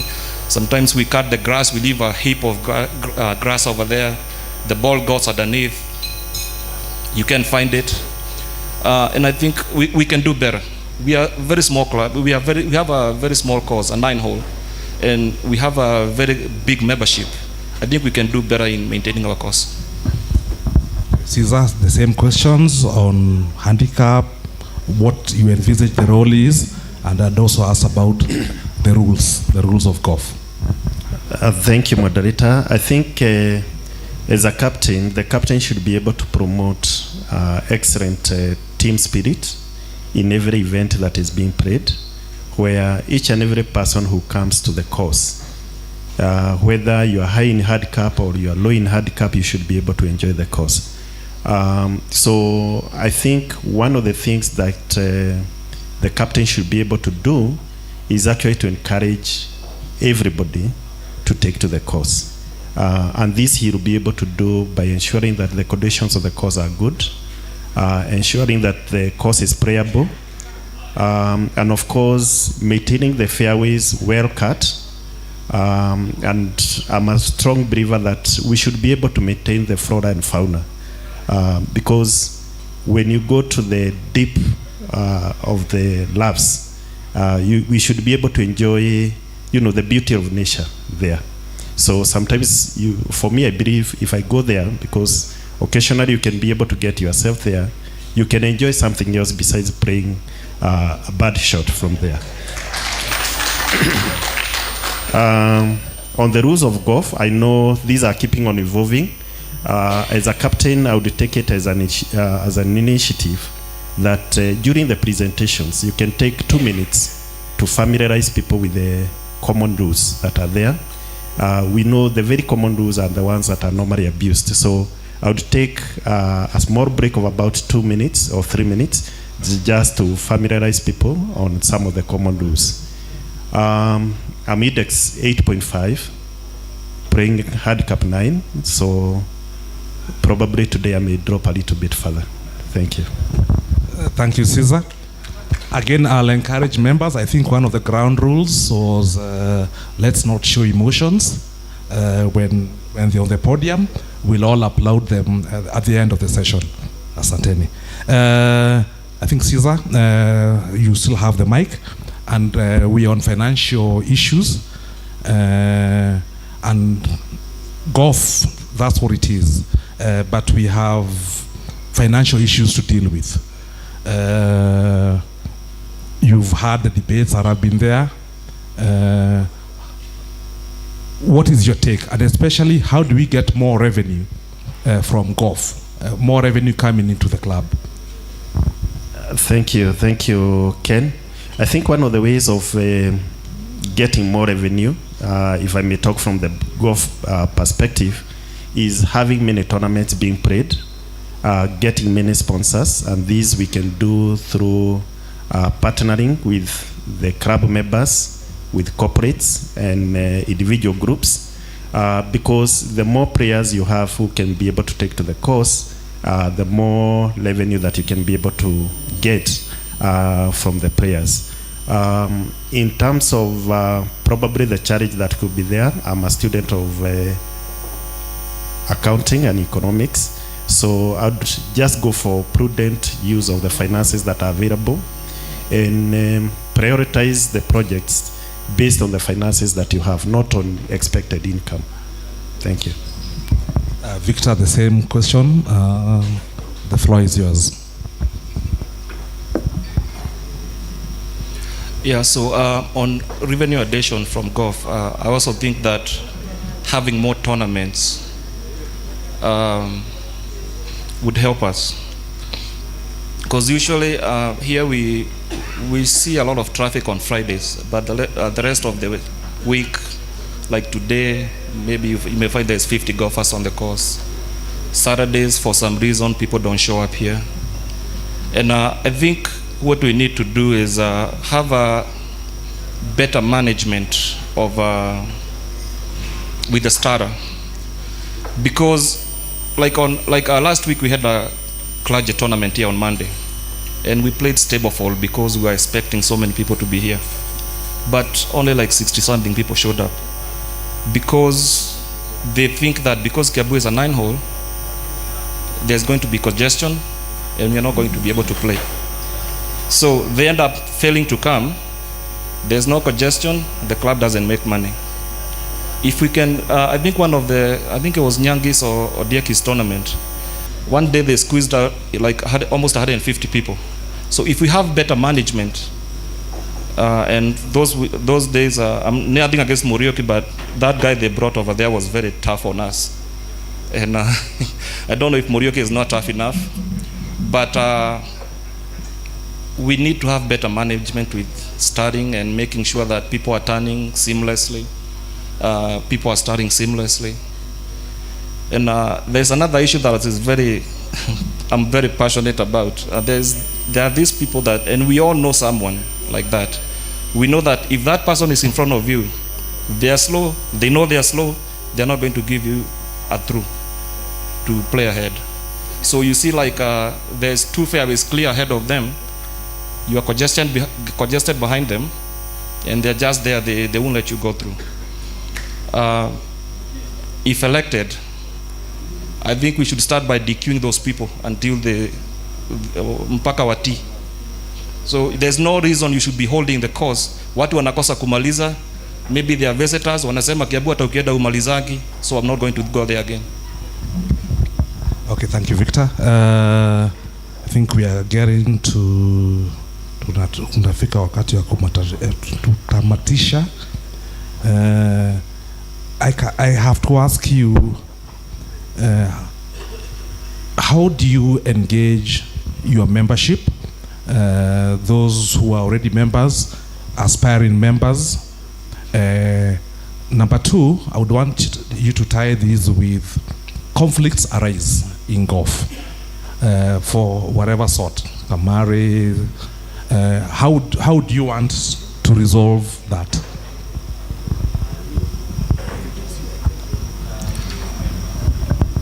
So, I think I'm friends with almost everyone in this club. I'm one of the more friendly guys in this club.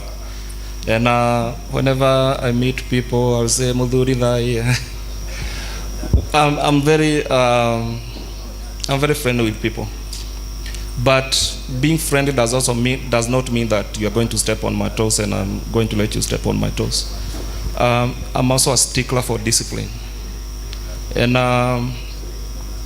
to give an example, I don't know if I'm going out of line. Earlier in the year, I played with someone who was blatantly cheating in golf.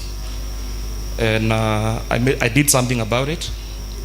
And about a week later, when that person was suspended, I went to the clubhouse up there, and I almost had a standing ovation from everyone at the bar.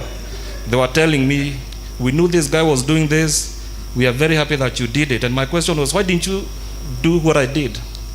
So, and I had tried to solve with that guy on the course, but he refused. So I'm going to be very friendly. I'm going to try and deal with things diplomatically, but if you don't cooperate, then we have to whip out the kiboko. Yeah, Caesar, the same question? I think in terms of the conflict resolution, I would encourage members to respect each other. All members who are in this club are members of high standing in the society. And should there be an issue of dispute, I believe there is a disciplinary committee that should be able to handle that. But so for me, respect for each other is the key thing. I'm a strict person, so in terms of discipline, whether it is in the course, I think we need to play as per the rules. So we stick to the rules and we obey the rules, because whether it will be me who will be the captain or my friend Victor, these are positions that will be entrusted to any of us. So if I enforce something, it will not be me as Caesar, but it will be the office of the captain. But I believe sticking to the rules is the key to everything. Okay, thank you very much. I want at this juncture to open these a few questions to the candidates. Probably I'll have a mic. Members, anyone with a question for the candidates? Okay.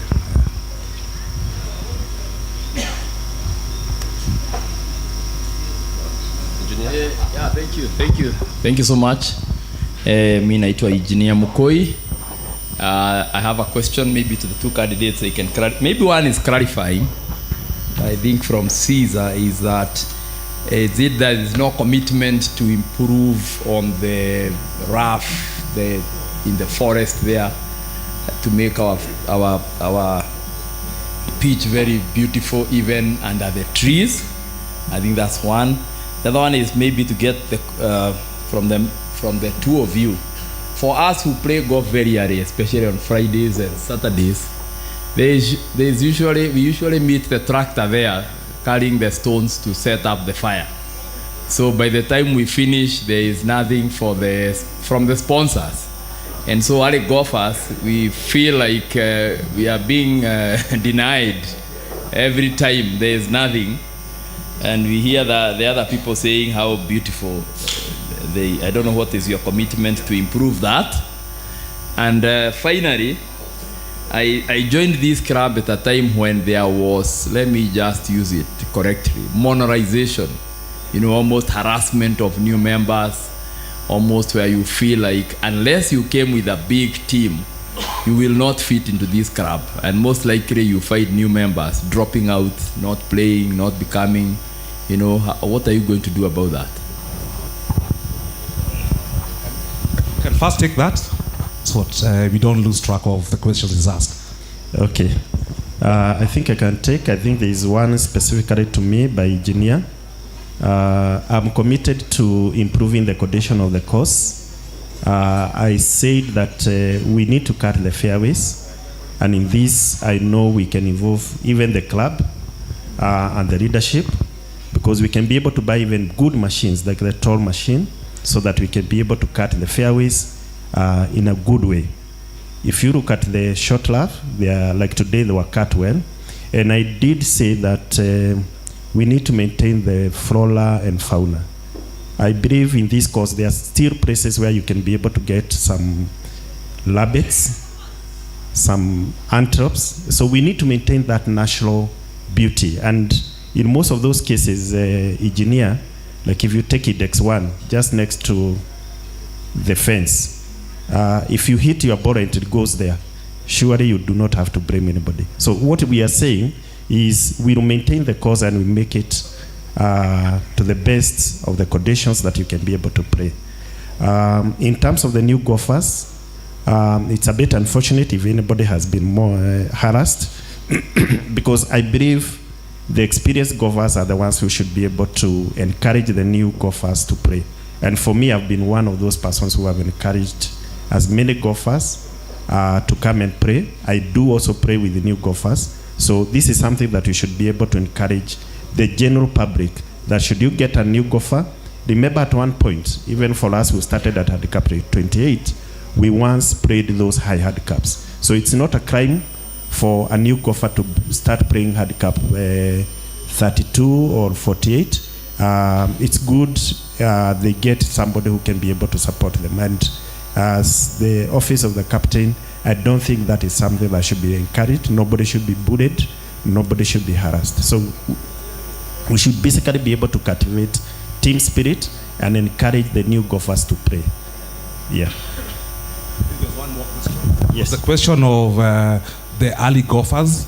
I think for the early golfers, for some of the events that I've seen, with good organization, even the early golfers should be able to partake whatever the sponsor has been able to, to prepare or to give. If there are goats, I know on some of the events that have been involved, even the early golfers have been able to take something, be it soup, but ideally everybody who takes to the course should be able to enjoy what the sponsor has offered. Yeah. Victor? So I'll start with the issue of food.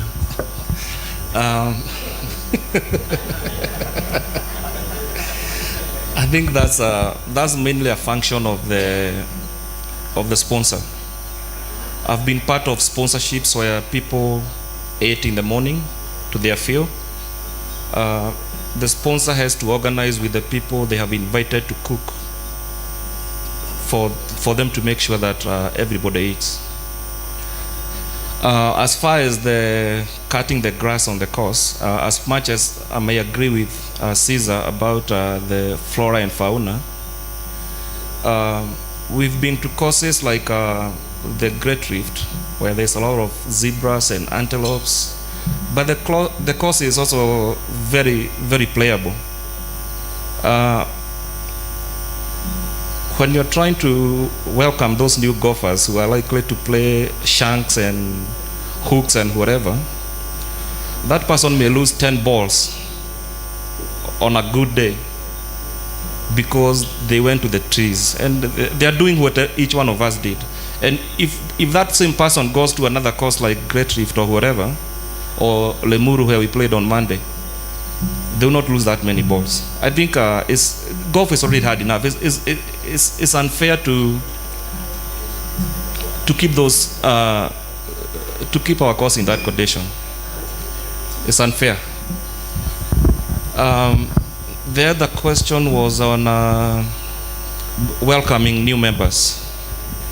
I started playing golf in the US, but when I came here, I stopped for a while. And when I started back again, I started from handicap 28, and you go to the tee box, unapewa team, unauliza uko handicap gapi, unaona watu wamerudi kwa mkutano pale. Next thing you know, wamejipaga wameenda. So I actively make it a point. Like the guys I played with today, I think they started playing golf earlier. One of them started playing, or maybe both of them started playing earlier this year. I'm very accommodative to new golfers because if you don't welcome us, or we are doing well, eh? Okay, thank you very much. There are still, I'll take 2 more questions. I can see a hand there. Tell us your name, your number. I'm Philip Ondieki. My number is N254. Mine goes to the competitions. We are very aggressive, some of us, but we have not been performing well, especially when it comes to the league, the NDC league. Currently we are, I think, second last, and some of us try a lot, but I could like to know from the incoming vice captains, what plans do they have to encourage more members to participate in these competitions and to improve our rankings so that at least next year we are at a reasonable and dignified position when it comes to the rankings. And even like the triangular golf, which we started last year, our performance was not wanting, and the reason being, most of our members did not participate who are good players.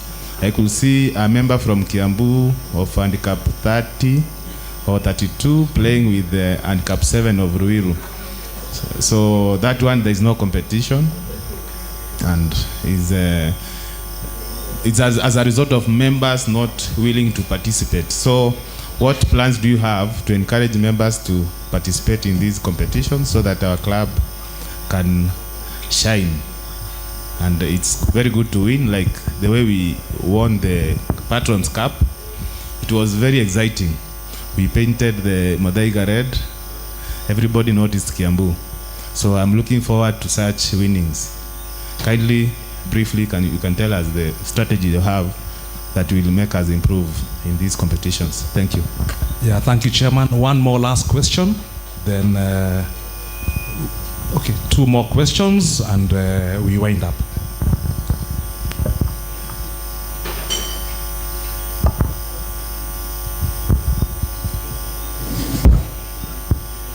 Good afternoon, everyone. Good evening, sorry. My name is Geoffrey Wamburi, member number Deputy 118.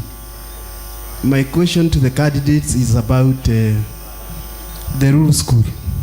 As the captain, golfers will be calling you around to arbitrate on some issues.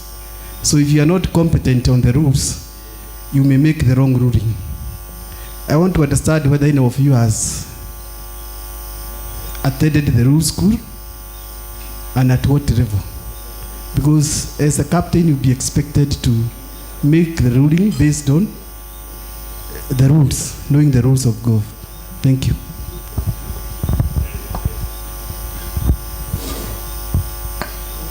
Yeah, I think we can take those. Time is not on our side. We begin with you, Victor, the 2 questions. Starting with the question about the league, I think we can do better in the league if we work on our matchups scientifically. Over the last few, maybe 2 or 3 games this season, we saw a much bigger improvement when I think they incorporated Patrick Wanjohi, and he started doing this thing, I don't know if you call it mathematically or scientifically, and pairing people up who are compatible with each other. And we saw the results. I think the other thing is to incentivize people to play in the league. If you know, golfers, we like winning. Even if it's a Thamos or whatever, Somebody is happy that they won a thermos. They may have 10 at home, but they are happy that they are adding another one. We need to incentivize and make it reward people who play in the league. Like this year, I don't know if anybody was rewarded. I think the league convener said it will happen at some point. I don't know when.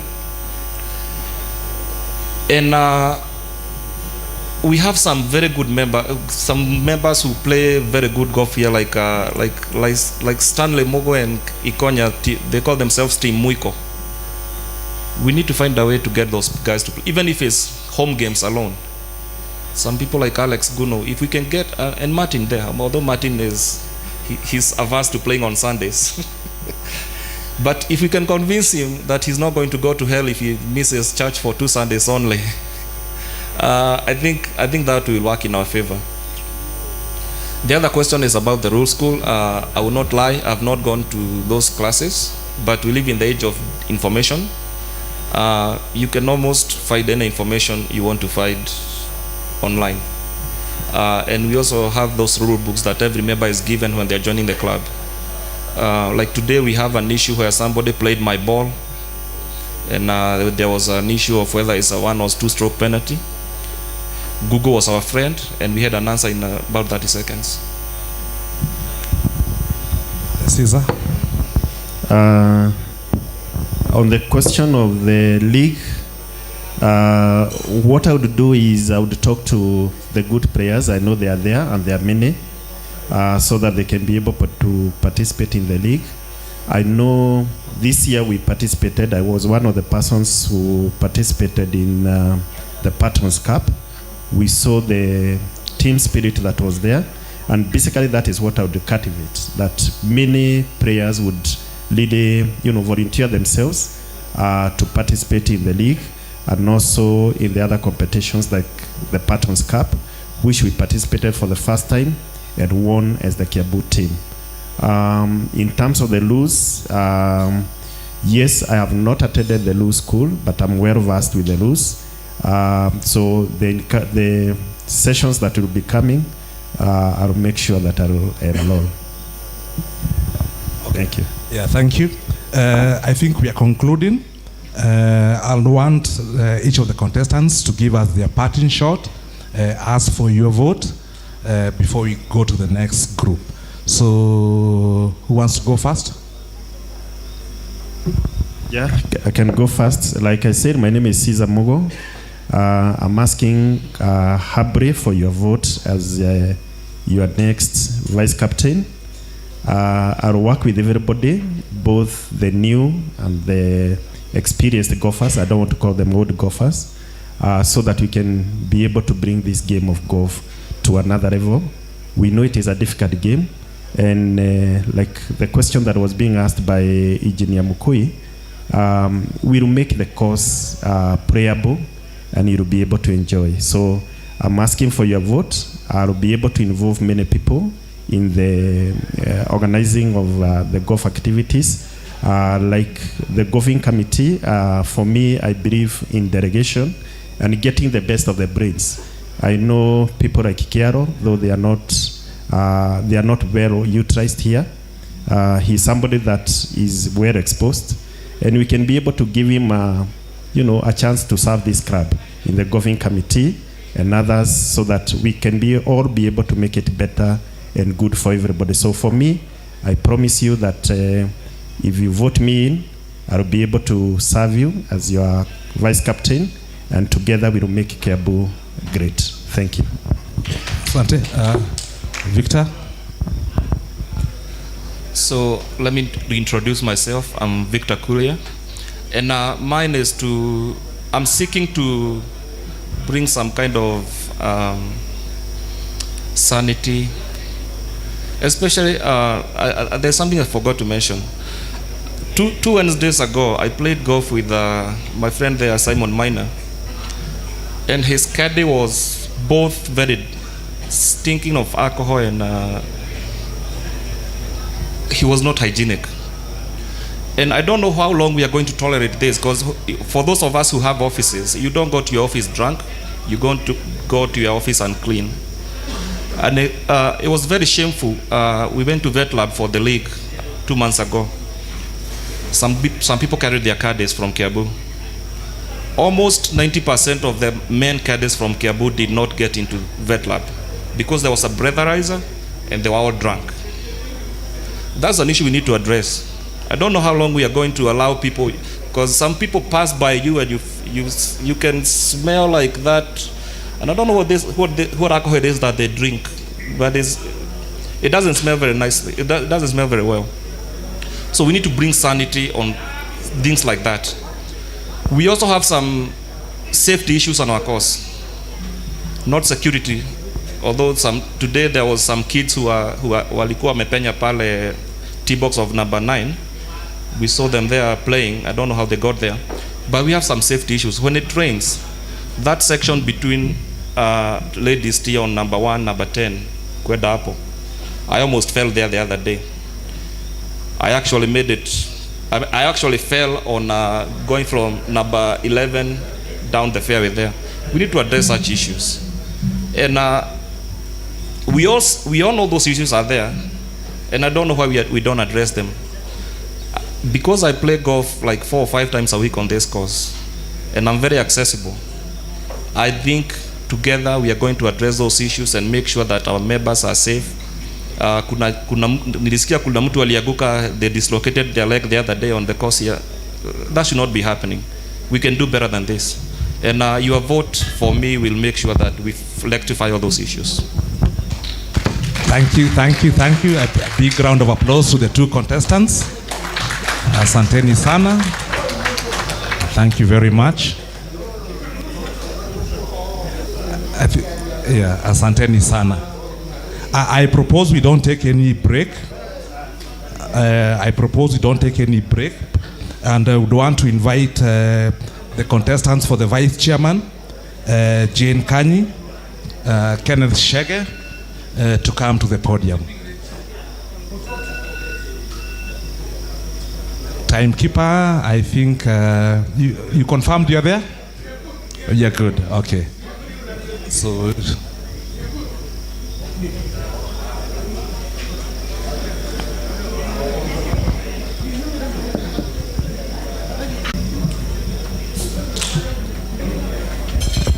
is Ken Shege in the house?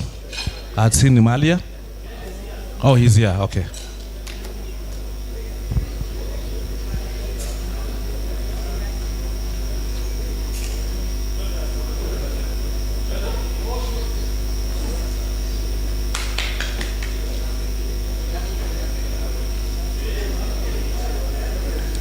Let's welcome the Ken Shege and Jane Kanyi on stage. Maybe some silence, please. Okay. So the position of vice chairman has attracted 2 contestants, Jane Kanyi and Kenneth Shege. The vice chairman, I believe, is a principal assistant to the chairman. And I don't know whether it's all there, but I know they used to manage finances. They probably will explain how that role ties with that of the treasurer. So we'll get a clearer picture of what their role is. So without further delay, I'll begin with the lady, Jane Kanyi, to introduce herself. Then we will move to Ken Shege. Good evening, members. My name is Jane Kanyi. I've been a member of this club for 7 years now. I've been pretty much around the block, I would say, in terms of serving the club. My index is 17, should be 17 now. And I'm married and a mother of 1. I started off in 2020, yes, as a ladies treasurer. 2021, I became the vice lady captain, and then 2022, the lady captain, and this year, 2023, the lady director. I've had the privilege of serving this club for 4 years now, and what advised my decision and what inspired me to want to vie for the position of the vice chairman is just to progress and to move this club to the heights that we've all envisioned. Thank you. Oh, sorry, Ken, just a minute. I didn't say what I do for a living. I'm in construction business. I'll talk about, I've worked in corporates previously as big as Safaricom. I've worked for a law firm, Gatia and Associates. I've worked for Astral Aviation. I have some background in accounts. And then many years, about 10 years ago, I decided to become a businesswoman, and I ventured in construction business. I specialize in roofing only. And if you know the project at the swimming pool, the roof at the swimming pool area, that's my product. And this year again, I joined, last year, I joined the County Assembly of Nairobi as a honorable member. So basically, yes, that's my profile. Ken Chege. Good evening, members. My name is Kenneth Chege. I'm an accountant by profession.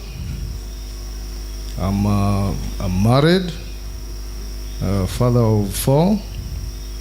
I've been a member of this club for the last, I think, 16 years.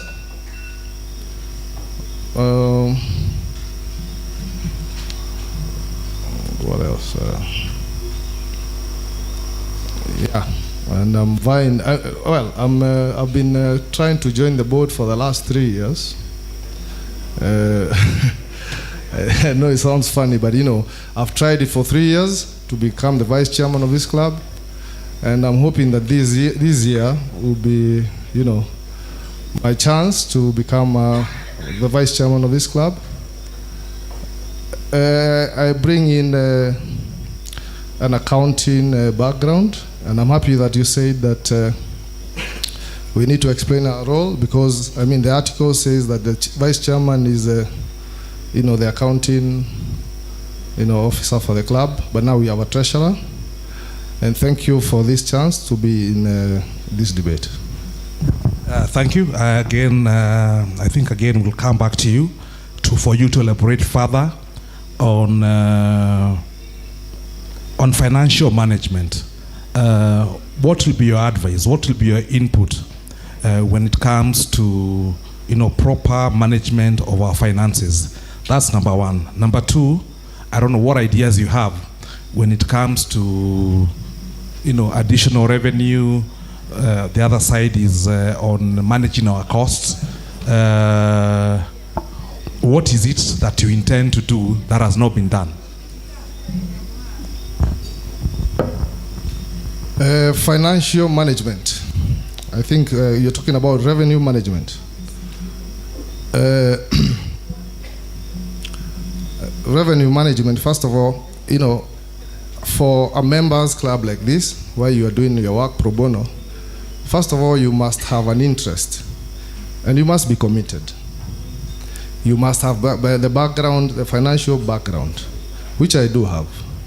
You must be able to read a trial balance. You must be able to read a P&L.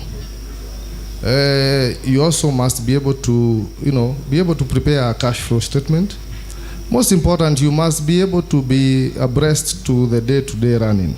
Not micromanaging, but you must be able to ask for reports so that you're able to keep yourself abreast with what is happening in the club every day. For example,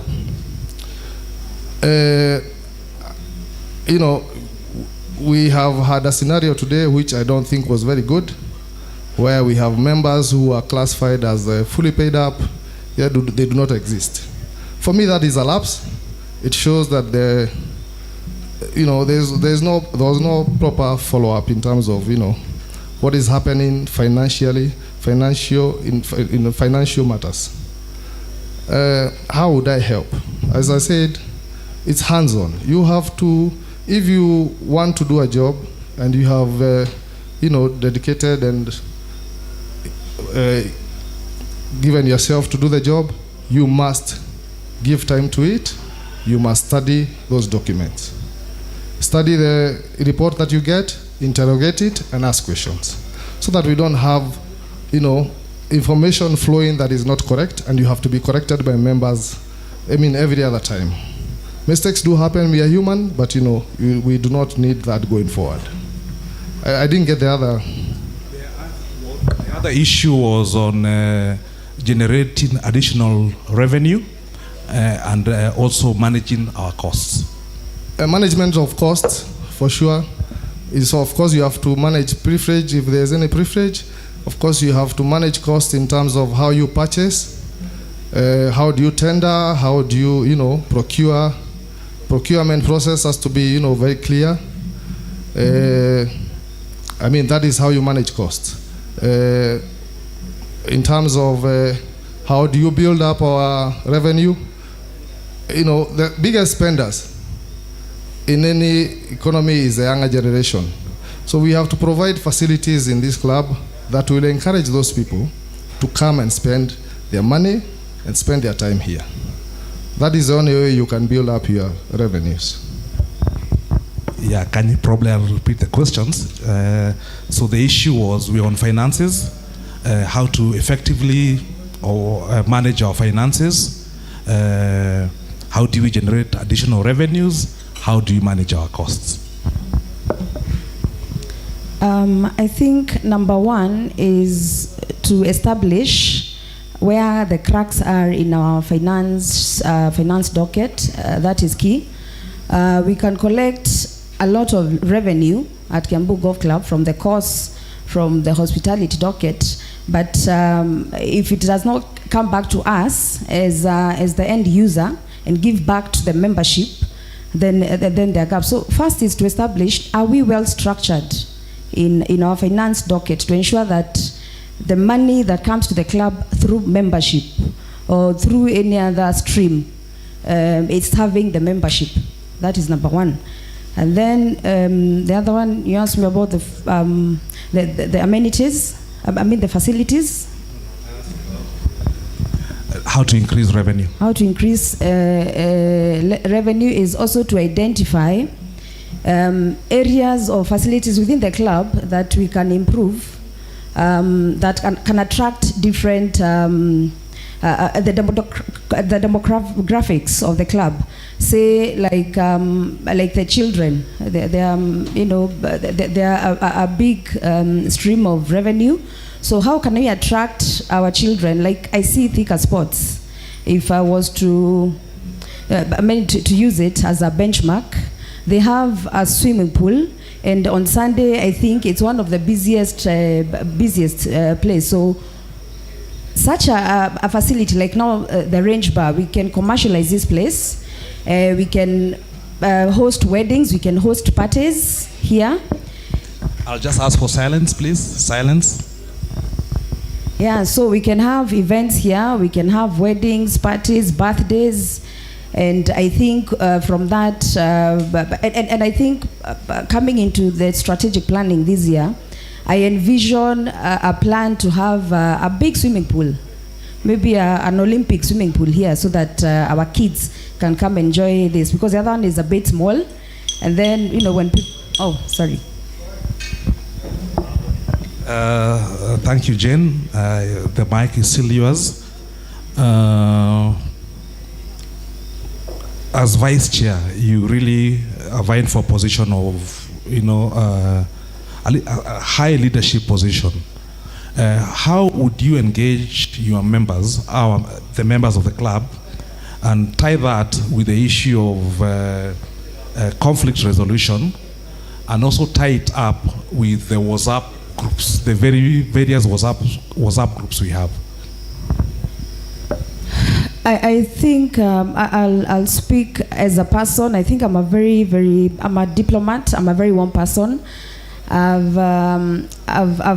been in leadership for 3 years, and in the 3 years, of course, even serving the ladies section, of course there has been issues here and there, and we managed to resolve them.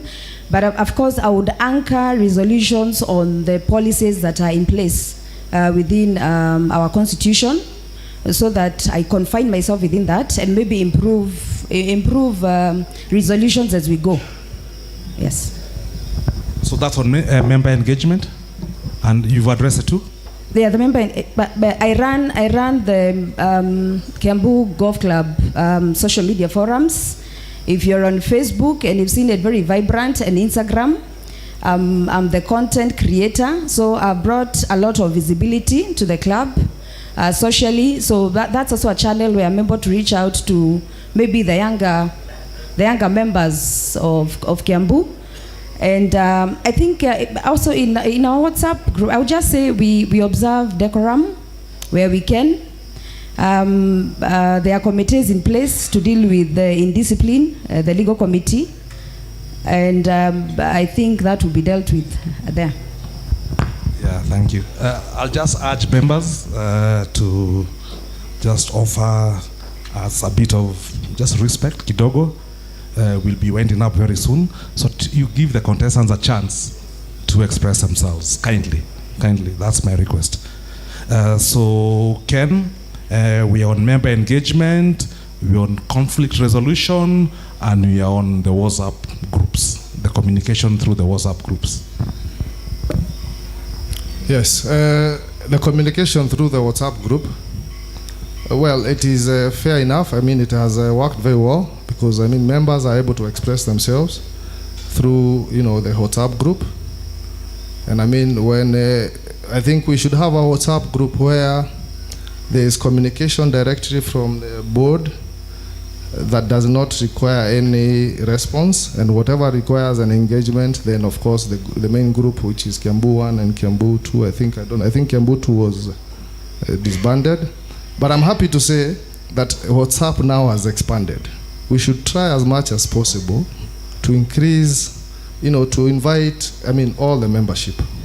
Like today, for example, we saw that the list we have for the, active members, the ones who are fully paid, was about 500. And I think WhatsApp can accommodate 500. But when you look at the group, I think we're about 300 and something. So communication does not for sure go through, to everybody. But I'm happy to say that, the Instagram and, Facebook page for this club are well coordinated, and they work properly. And you just need to keep sure that those, posts are being done there. And I think with that, people are well, are abreast with what is happening in the club. In terms of discipline, I think that's what you asked. Yeah? How to handle conflict. I think the best thing to do is, as a board, I think we would have to co-opt members. Ordinary members of the club, we form a committee, which is a disciplinary committee, and it deals with those matters of indiscipline, so that we do not feel that the board is against you. People know that there is already a committee that is working with it. Because the board cannot be assumed to know everything. We should be able to look for professionals or whoever are well versed with such matters of disciplinary, so that they help us in running the board. Thank you. Thank you. I think I'm on my last question. Again, I'll start with you, Ken. This is a golf course. It's our primary activity, so it's also it's where we spend most of our time, most of us. We have facilities here. I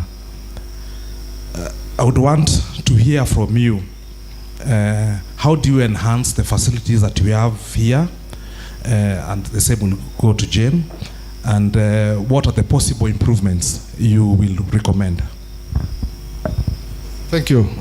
First of all, we have, I think, from our own observation, we have had a challenge in terms of machinery in the course. So we will, of course, need to revamp the ones that are existing and look for new machinery from whichever angle. I think from the clarion call I had last year, I still have the same spirit. I had talked to a few friends out of this country where machinery is used for a certain period of time, and to them, they do not want to do any repairs because repairs are more costly. We would still go the same path, talk to those people, talk to our friends, get the machinery, and we are lucky right now that our Minister of Finance, our Cabinet Secretary for Finance, is a golfer. So, and I'm sure there are people here who, members of who are in this club who can be able to pull those strings, and we get those machines in here, tax exempt, and we improve our machinery so that the cost, is kept in good order. Of course, through collaboration with the captain. In terms of the club, how we access the club, we also need to manage that so that we have only people who have paid for course fees and all that who access the club, so that we do not have revenue leakages and such things. Thank you. Jane Kanye. On the golf course, I think I would work with the captain on him whipping his workforce, so that whoever is meant to sweep the fairway does it on time, whoever is meant to water the greens does it on time, whoever is meant to maintain the greens and so on and so forth does it on time, so that even the tees, sometimes we find not watered, it's done in real time. Number two, about 3 years ago, there's something we tried planting trees along the fence. If you look at railways, the side of the bank, of the upper hill bank, they have bamboo fence, and it has really worked magic. When you shank, the balls don't fly to the highway anymore. So I think we should embark on such an initiative where we are able to work. We are able to live within our means.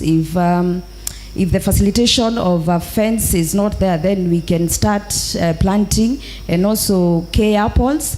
That is also at Nanyuki Golf Club. That works perfectly. And also in terms of tournaments, last year when I was a lady captain, I had a very vibrant year.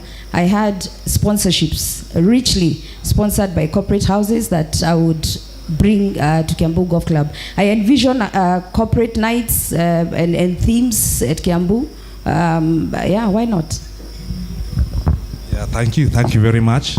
I think I'll just remind us again, internet never forgets. The promises we are making here, we've seen what has happened politically, so we will be held to account.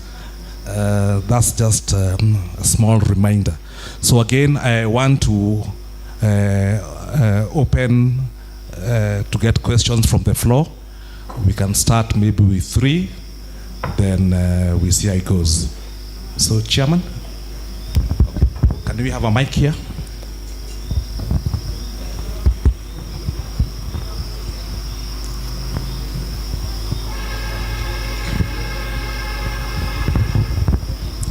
Good evening once more. My name is Geoffrey Wambudi, member number W118. I was the first vice chair of the club when we had a treasurer, and we had a big debate then of the role of the treasurer and the role of the chairman, vice chairman. And under the chairmanship of Davis Mukudia, we had a meeting, actually a day-long meeting, to decide what the chairman, vice chairman will be doing and what the treasurer will be doing. Eventually, it was decided that the work of the treasurer is to look for money within the club, look for other sources of revenue, internal controls, but the work of the vice chairman is to spend the money. Yes, to spend the money. So he is in charge of projects. Any coin that's getting out of the club, the chairman, for the vice chairman, signatory had to be mandatory. Because you find the problems that we are having in this club. You find the red captain spending money, the red director spending money without consulting anybody. The captain spending money. Yeah? And so, as the vice chair of the club, you are expected to control spending of these people. And you can even cancel a check that has been done if you feel due process was not followed. I stepped on toes of people when I was vice chair, and I think I have no apologies. What I want to say is that maybe you can tell the members the kind of, because when you're in charge of control or in charge of projects, and you find sometimes somebody has ordered for something with only one quotation, not comparing with anything. Maybe my question is to the two very able. Yes. What process, ladies and gentlemen, my apologies. What process would you use to ensure that the club money, because you'll be in charge of spending club money, will be spent? How prudent use of club resources? Santi. Thank you. I'll also request those who are asking questions, let us keep them short. I think we have a timekeeper. Let's manage that process. But it's a very good question. Probably you could answer that. Maybe I'll start by saying I think the last 2 years, and yeah, indeed during seniors' tenure as our chairman, we have budgets for every committee. So every sitting, when a committee sits, they have a card, and ideally it's just a card to have a cup of tea, you know. And this goes for every committee, from legal to hospitality to the lady captain, everybody. I think with measures in place and controls, there should not be a spillover of what has been ideally budgeted for. Also the importance of a good procurement chain from the administration, so that the practice now, which is something that we did mid in the year, we pre-qualified our suppliers. Previously, it was not structured, so now we have even the practice is that we have to pre-qualify 3 suppliers for every item. And that's a current practice. Yes. To have a go? Yeah, I think my suggestion, since I've not been in the board, would of course have been, pre-qualification is very important, because you have to, it's not necessary that, it's not a must that the lowest bidder is the one who wins, but it has to be the one that gives the best in terms of value. So for me, according to what I've heard today, if I am the person with the last laugh, the one with the last signature, then of course I will not sign if I believe strongly that there is wastage of members' money. It will never happen. And that one you can be assured, you can rest assured that I will not sign for any wastage. If you give me your votes as your vice chairman. Yeah, thank you very much. Maybe allow me one more question. There's Daktari. Thank you, moderator. My name is Dr. Patrick Gishira, member number G132.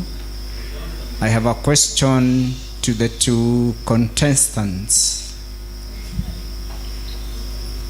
I believe that you are seeking the office of the vice chairman of this club to serve and not to promote your profiles, either internally here at the club or elsewhere.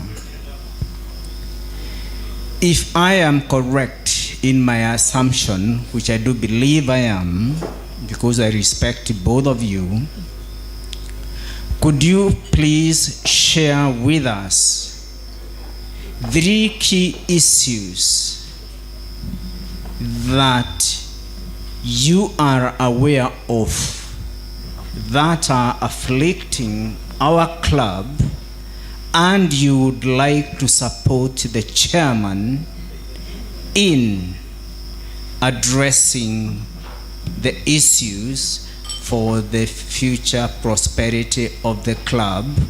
And of course, at the same time, I would want to believe you aspire to be the chairman of the club. What are the 3 key issues that you are currently aware of that we need to address in our club that you shall support the chairman on to ease your way into a better office? Thank you. Ken Shege, you want to go first? Yes, as I stated earlier, thank you, Dr. Geshira, for that question. First of all, from what we experienced today, first of all, we would have, we take cognizance of the fact that the chairman, even the club as a fraternity, we have no clear understanding of the fully paid up members, which of course to me is a risk. So that of course affects the chairman and it affects the club. Number 2, being the person who will be, with the last signature, then I will make sure that I will cover the back and not expose him to members. I will make sure that we as a club are always aware of where we are.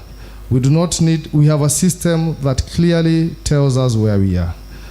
We do not need to go back and forth in terms of, financial matters. I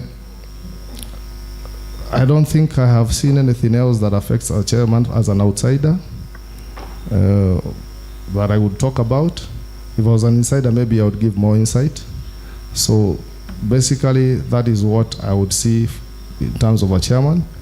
But I would also want the chairman I would like to say that I'll be the principal assistant to the chairman and I'll give all dedication for that job. Thank you. Jane? I think my 3 key goals in just being a support system to the chairman of 2024. One is increased patronage. We ask ourselves the important questions. Are we spending more here on golf or on the hospitality? What makes the different groups comfortable here? What makes the seniors comfortable so that they can spend more? What makes younger people feel at home so that they can spend more? So it's basically how can we have more members patronize the club now that the number has really grown, so that from that we can generate more revenue. Number 2 is minimize leakages, whether it's through labor or expenses. We just ensure that we have the checks and balances, and they have to be very constant so that we are, when we go wrong, we are able to correct it very quickly. I envision the treasurer next year, or a board that will be giving us accounts on quarterly basis, so that at least the members are conversant with how we are growing as a club, and if there if there's growth, we are able, as it's just encouraging and having us feel the ownership and know where our money is going. And then number 3, there should be a culture marriage between generations here, so that as Engineer Mokoya has said, when you come on the tee box, there's a sense of warmth and encouragement. So many young people join the club and leave immediately, So we have to define ways and establish how best can we have them stay. So I think if I'm voted in next year as a vice chairman, I would form an ad hoc committee that would reach out to the members that have joined and left along the way, or the ones that are not patronizing the club as often as we would hope they would, and be a bridge of the culture, a culture shift, I would say. Yeah, thank you very much. I think I want to conclude this session. I know, I think we are targeted by, is it 8:30 to be done? So I'll just ask the contestants to wrap it up for us. And as you wrap it up, address the issue of also the lease as you ask for votes from the members. So we go with you, Ken, as you wrap it up. Thank you, honorable members. I'm very grateful for this chance to present what I would like to do for the club. And I'm fortunate enough to have a senior chairman, Bwana Abore, who has clarified the work of the vice chairman today. You can be sure that no one will coerce me to sign anything that I feel would not make any sense or will not bring any substance or to the members. You should be confident because I have the accounting background. Whatever I've said here about being abreast with what is happening in this club, I will make sure it happens. I'll be abreast with whatever our financial standing every day of the year until my time lapses. Number 4, I would like to say that I have the dedication, I have the time. I run one organization which I can say I have fairly run it well. And I think with that in mind, I would want to bring the same strength here, where I feel that I own what I am doing. I want to own what I am doing. I'll be dedicated. I will be the principal assistant to my chairman. I will make sure that I offer the assistance that is required. And as I've promised, and I have promised it before, I have people who will give me donations for machinery. From there, we will talk, we will pull, finances, or we will talk to the people, pull strings, and see how the machines can land here. We will also repair the machines that we have here. And for your information, I'm a logistician, so I like dealing with machines. So I will be hands-on in terms of that. I'll help the captain. I'm a dedicated member of this club for all those years. I am dedicated to serve these people with all my heart, with all my soul. My family has allowed me, in case you are doubting, they have allowed me to serve this club. They have given me all the blessings. And I am sure going forward, we will see a change in this club. We will see a change in how we run, the different aspects of this club. I will suggest to the board that we form committees so that we co-opt members, so that we own this club, all of us. We do not have to talk to somebody on WhatsApp. We need to talk to people, a committee, a catering committee, a course committee, of course, through the captain. I'm sure all these things are going to be arranged. It will be my suggestion to the board, so that we do not have, the harsh, exchanges we have on WhatsApp, because we will own it as our people. Okay? So I am asking and I'm requesting you people to give me a chance to, serve you. I have served, maybe it is good to say that I had served in a group of people where we were able to, collect funds and change the men's changing room. And I'm sure we are still enjoying those facilities. No more shots from the showers. And I think we are proud of what we did. And we can, moving forward, we can, make ourselves more proud. This is a small club, as they say, but this will be the country club of the future. A place where people will try to gain membership and they will not be able to gain it because of what systems, what things we are going to, the foundation that has been laid down for the last couple of years, and now we are building on it. Maybe we have seen things going wayward a bit, But we'll put them back to line if you give us the mantle, if you give me the mantle to be your vice chairman. I will make sure that I work to the best of my ability. Thank you very much, and good evening, everybody.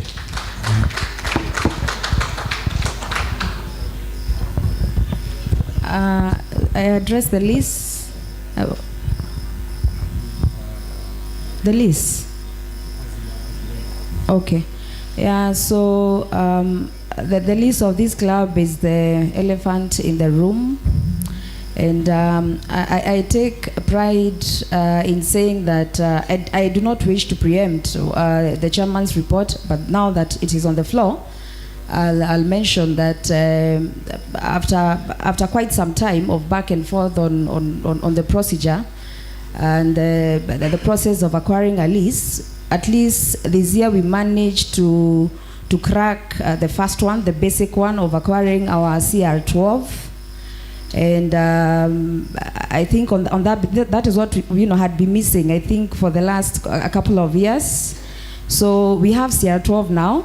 So I'll let the chairman inform us tomorrow where we are with that, because I think we are on the right procedure of acquiring it. Now we have all the basic documents that are required to acquiring the lease. My parting shot, I would want to say that I am very thankful to Kiambu Golf Club as a fraternity. I joined here and you saw leadership in me as a younger woman. And I did not decline at one moment when I was called to serve. I have served, I've risen in the hierarchy of the club's leadership board. You've supported me in all the projects that I partook. Last year when I was a lady captain, I took up a project to renovate the swimming pool, which was an eyesore, if you ask me. It's a better place now. Our kids are enjoying that facility. They have a decent shower. We are enjoying that when we are tanning. And, just to improve the ambience and make members spend more. I'm also happy that I was in the board in the year when we are trying to improve also the clubhouse. They come a long way. Image is everything. When you step in a place and the image is pleasant, then you want to stay more. I can assure you, you'll see it. It will reflect in our revenues next year, because it will be warm, the ambience, and I really look forward to patronage then.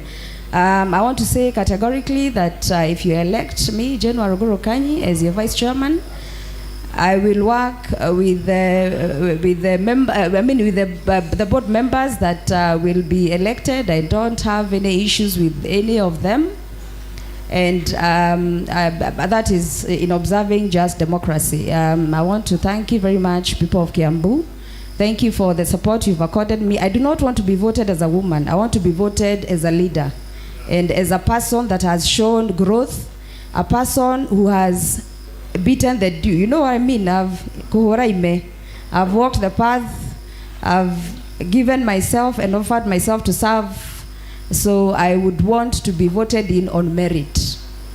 Thank you very much, people of Kiambu Club, and God bless you. Asante sana. Maybe a better round of applause for the two contestants as I ask them to take their seats. Asanteni sana. Maybe you want a photo. I don't know whether that is a tradition. It wasn't part of my program.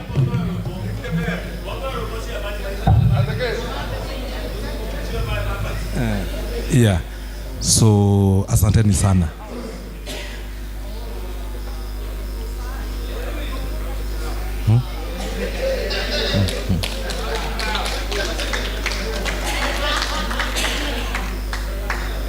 Thank you very much.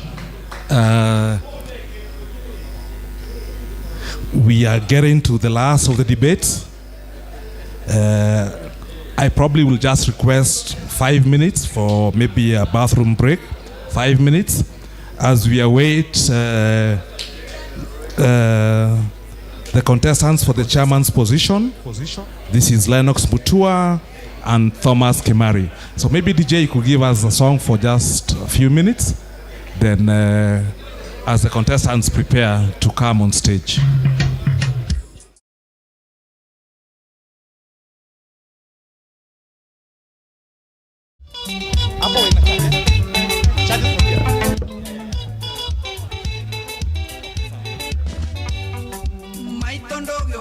Mohiki uria wiguaga watumire ciana ciakwa itunĩhe njuĩrĩ uria watumire mutwo wĩra Inene mohiki mathako Inene mohiki kĩrorerwa Mũingĩ ũyũ kuona ndamũkorire mba ĩmwe Mũrang'a ya mĩhehu ndĩhũgũra ngĩkora ndorete ngĩhana ta nyamũ ĩhũgũrĩirwo nĩ itarara uria itwarage nyingirite gĩthiĩ kũrĩo hĩndĩ yo kũigua ngaria wĩra-inĩ ndamĩtigĩte oro mahĩci ĩgĩkwo service ngĩciria nyue kamwe ka mĩhehu wathiaga kũ mwana wakwa ndathiaga Nyĩrĩ kũgĩra mboci yakwa wĩra-inĩ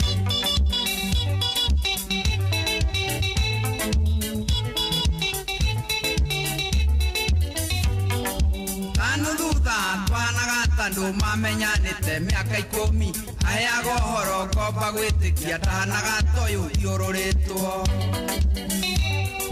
no ndũkanyite na mahĩtia mũkorwo ahiki-inĩ indo cia thakame ndandĩka mathai ya kũrĩithia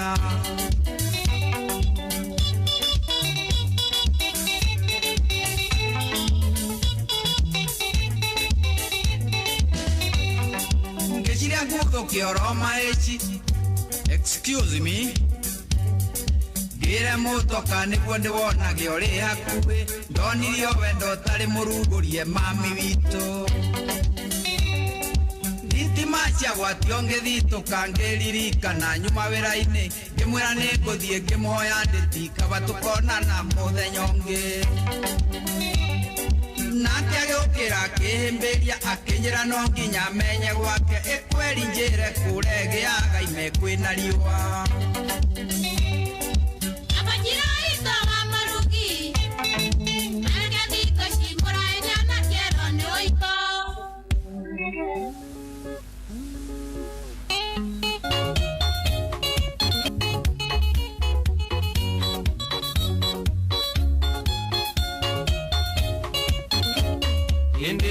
Ndakuona mwendwa ndakwendire muno nawe ũkĩnyonia na ciĩko nĩ ũnyenda ithe we wakĩrĩ iti ũgekĩra rũa rwa mbũri Ngai nĩ mwega nĩahingũrire maitho ithe kũna mwendwa nĩ woĩ nĩ indawa ndeyagĩra ũkĩndĩra mũhuko ta njũgũ karanga wanjĩraga ũnyenda mũno ta ũkĩkana thabibũ ũrĩa kĩwendete ta macho na iembe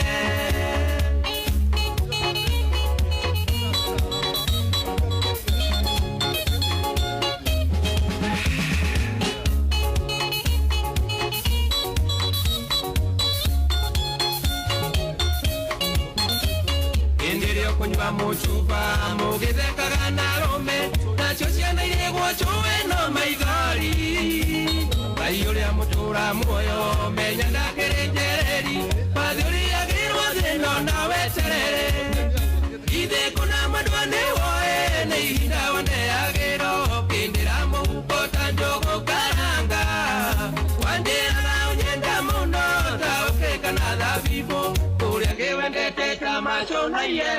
Thank you very much, Bona DJ. Members, I request that we be seated. We are coming to the end of this.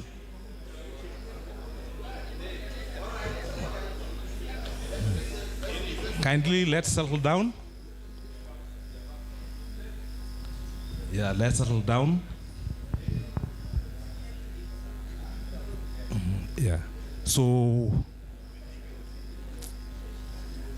we are now in the debate for the contestants who are vying for the post of chairman, who will really come out as a representative of Kiambu Golf Club. So I want to ask you to servant leaders, so we want to respect them. So without much ado, I will begin with Mr. Kimari to introduce himself before we move to the next set of questions. Mr. Kimari. Thank you, moderator.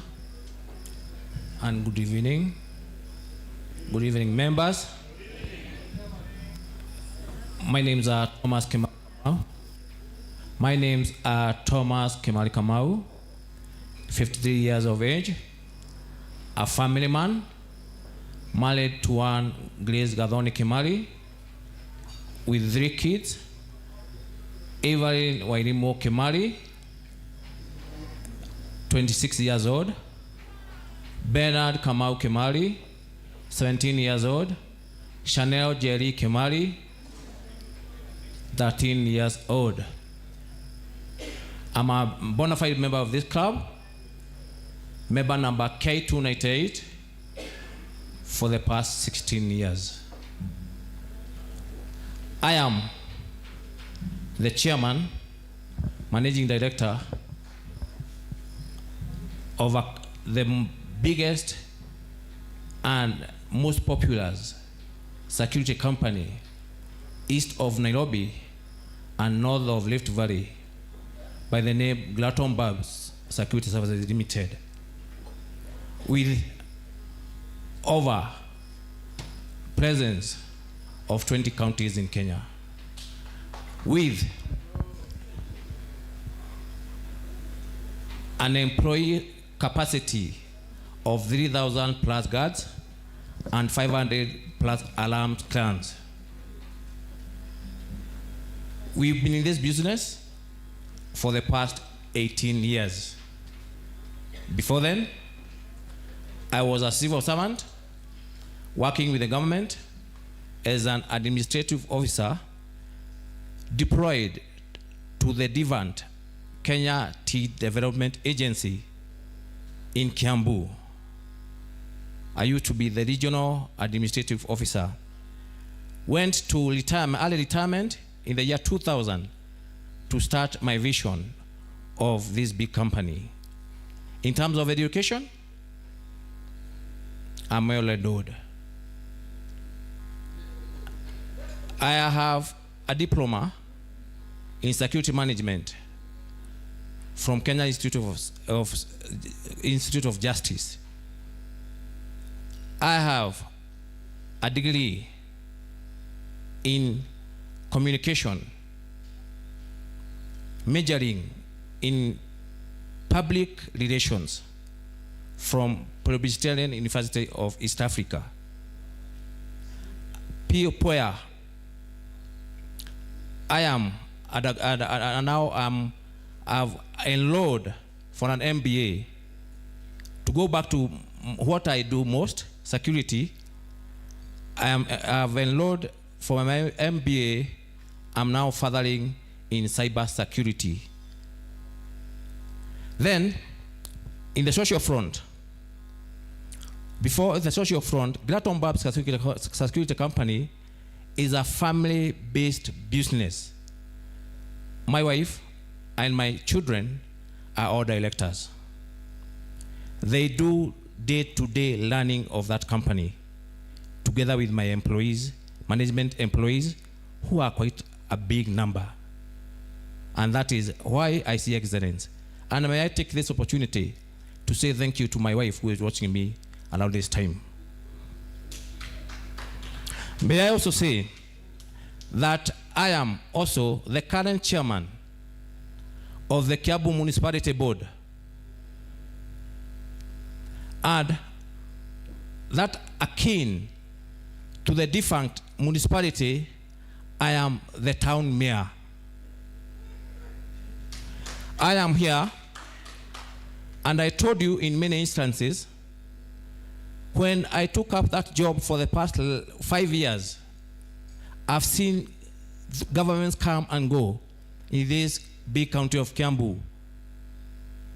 And I've asked members of this great club to misuse my position as a municipality chairman, which you have well executed. Notably, many members are eventually doing their own plots without any planning from the county government, and they are rushing to me to assist them. If many members, most of their cars are being cramped at the counties, they are calling me, Kimari, tusaidie, gari imefungwa. Is that not misuse? Last and not least, the club here. You are doing the innovation of the main block without the county approvals. I'm studying for it. Finally, in the social front, I am the patron of the Kikuyu culture of elders in Kiambu County by the name Kiama. I want to ensure that men grow together as one. I have been vision for this club, and I take to it. Last and not the least, moderator, allow me to thank 30% of the membership of this club who are my good clients. Thank you. Thank you. Lennox Mutua, the floor is yours. All right. So thank you so much, Mr. Moderator, and good evening, members. Those who are online, I greet you. My name is Lennox Mutua, and I'm the current vice chairman of Kiambu Golf Club. I have been a member of this club from 2010. I am married to one lovely wife, Eunice Charagu, who is here, who bore me 6 children. All of them living in one house, right? So I am a Catholic, and currently I'm the moderator of our Jumuiya and serving in the PPC of the Shrine of Don Bosco in Upper Hill. I am a certified public accountant, having served the last station in 2006 at Skang Group Limited, where I'm proud that I ran the IPO so that it could be listed in the Nairobi Stock Exchange.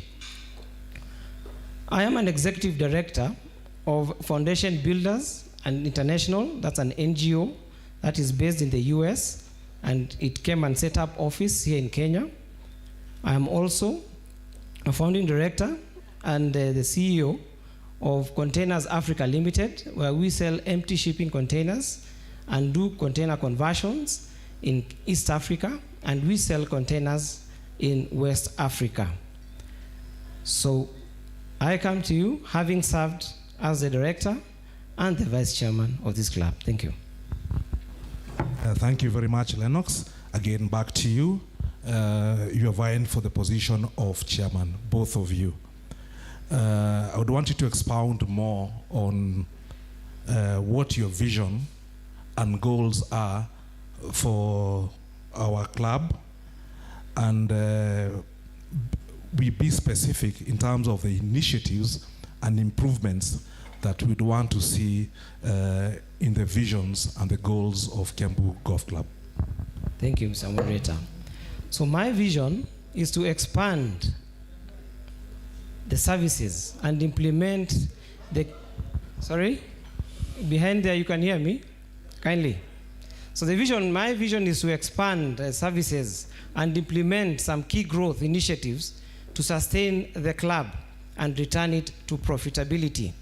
Having been in the board, and especially this last year, I think I've been working towards being the chairman, and I put up key steps, knowing that there are only 3 items that can run this club. One is to make sure that the clientele, who are the members, and similarly the customers and the users of all the services, are satisfied with the services. And this involves having all structures in place, and especially if you are talking about accounting, we have the ERP system in place. If we have the course, we have infrastructure, we have the irrigation fully functioning, all infrastructures that have been put in place, that they are fully functional. That is one item that we have put in place. also having procurement procedures which are also assisting us in a good way. Secondly, is having an efficient workforce, and that's by having executing the HR policy which was executed by earlier boards, and sitting down and looking at those policies and seeing how they are creating an efficient workforce. You can have a lean one, but it's not functioning. So the most important thing is to have a lean workforce that is functioning, and we had to sit through the HR policies and sit, and you can actually see we ended up having a very good GM. Most importantly is looking at the cash flows of the system, of the club, and that is where the essence is. Once you have those three features in place, I think we have a great club, and that's my vision, and I think that's what I need to take and take it to profitability. Thank you. Over to you, Mr. Kimari. The same question: vision, goals, mission. Thank you, moderator. I think on the vision of the club, I wish to endeavor to increase members' participation together with the board through the following, like diverse events, organize variety of events which has been done, including tournaments. It has been ongoing. Increase the social gatherings and themed nights, like at one night we can go like Kim, we can go Legawe, we can go Mogidhiwe. Those are themed nights in this club. They may be of no consequences, but by the end of the day, they will create more finance towards their participation. Then, of course, I also want to keep members informed about upcoming events, like we have a club newsletter, achievements through newsletters. We do emails and vibrant social media, and presence of and clear, consistent communication.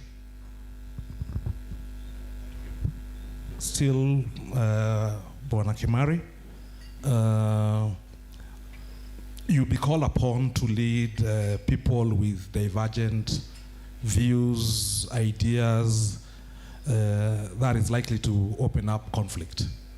So I would want to hear from you how you'd handle this. What are the conflict resolution measures you'd want to execute when it comes to decision making and conflict management? Thank you. I think that's part of one of my syllabus in the PL. One, I require to be a man of a good public relations to anybody. Now that this club has young and aging members, we need to board them. Boarding them together is like now, out of this club, I'm a patron to a Kacho group. I don't want to look tribal that I'm a Kikuyu. We have Luos here, we have Kalejins, we have Kambas. This is a cosmopolitan club. We need to engage all those people. Engaging all those people, let us understand their culture. Once we understand their culture, we bring them together. As a chairman, and somebody asked who is a chairman is a symbol of unity. And that is what I want to look into. I am not a lone ledger, I'm a team player. So I'm looking forward, once elected in a few hours, and I'm definite that maybe I'll pick up this. I want to change, number one, the mindset of people in this club through those board members, the directors, my vice, and the lady directors, the secretary, the captain, all that will be working together. They'll see a difference about how they have been working. I'm a team player. Lennox, over to you. So thank you so much. In conflict resolution, I think one of the vision of this club is mutual respect. And for as long as there's no respect, then we lose focus of what we are trying to solve. So what is most important is to first realize what is the problem that is happening. And two, are we losing focus of what we're having? If, for example, if it's a board, we have a constitution, we have bylaws, we have a strategic plan. Now, is a conflict happening and making us lose focus of what we are trying to achieve. So what is most important is to have respect and have people not lose focus of what they are doing and what brought them in the respective position that they are in. In terms of the general membership, I think there are straight institutions that try and solve with conflict resolution. But as a chairman, what is most important is to offer leadership and direction so that you can be able to bring people together and harness their synergies and be able to push together towards a certain goal. Thank you. Okay. Financial management. We've had the previous contestants who were here. I asked them the same. I think it's pertinent. We've all been seeing what has been happening in the WhatsApp group, especially today, where aspersions have been cast. How do you plan to manage effectively our finances? Number two, what measures, or even before you get the measures, what are the ideas you have of generating additional revenue and managing our costs? I think I can start with you, Lennox.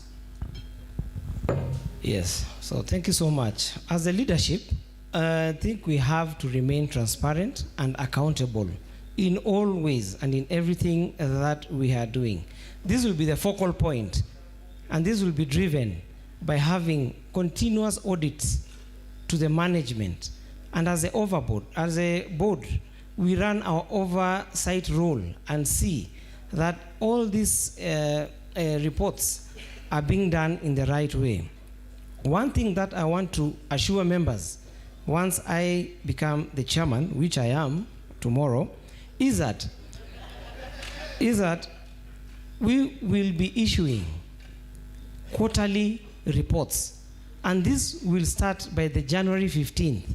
I think I've already spoken to the accounts team and told them that they need to amalgamate the current audit reports, see whether there are any rectifications or journal entries that need to be done so that we can have clear reports, so that we can improve on our transparency and accountability. This will also help clear the expectations that members have awaiting audited reports at the end of the day, and then we have Alvin Gakere trying to question all these things. I think once we work together, have these quarterly reports, it will also improve us on seeing where we are miscalculating, where our goals are going wrong, which revenue centers are not generating revenue as they ought to have been doing. So with that one, it will give us a guidance on how to rectify things quite early rather than waiting at the end of the year. Now, on the issue of increasing the revenues, I think when I joined as a director, I formed the marketing committee, and I'm proud of that committee, because with that committee we have been able to generate revenues which have gone over 15-20 million in those regions in just a span of less than 20 months. And how did we do it? We have to realize that a club will not only run from the levies and the subs. We have to find other ways of seeing how we can use the Kiambu brand and see how we can generate revenue on its own. I think we have had issues. We have already have a billboard that is coming in. We almost have two that at the end of the year we should be looking. Sorry, thank you. Yeah, over to you, Kimari, on the same question on financial management, how to generate additional revenue and cost control. Thank you, moderator. One, I'm a businessman. Not only a businessman, a successful businessman. I'll bring in my input to this club. Kiambu Golf Club has been having finance management problems. Not many years ago. Maybe I don't want to castigate the boards who are here, but particularly this year, it is in a nightmare. The club, as we talk, is in lead. How do I come in? I will ensure that there is budgeting. The then chairman last year, Mr. Waburi, has categorically said that the treasurer is to collect money. and the vice is to consume. That's not the way. We need to work as a team. There is no consuming, there is no collection. We all need to work as a team. Budgeting, we do revenue, there is diversification. We do membership fee structure, membership drive. We do financial reporting. We do cost control. We do investment planning. We do financial transparency. We enhance on debt management. We do benchmarking. We have professional expertise in this club. I'm glad my two vice, who will be one of them will be my vice tomorrow, are accounting background. I want to use your background to ensure that this club goes to the next level. Right.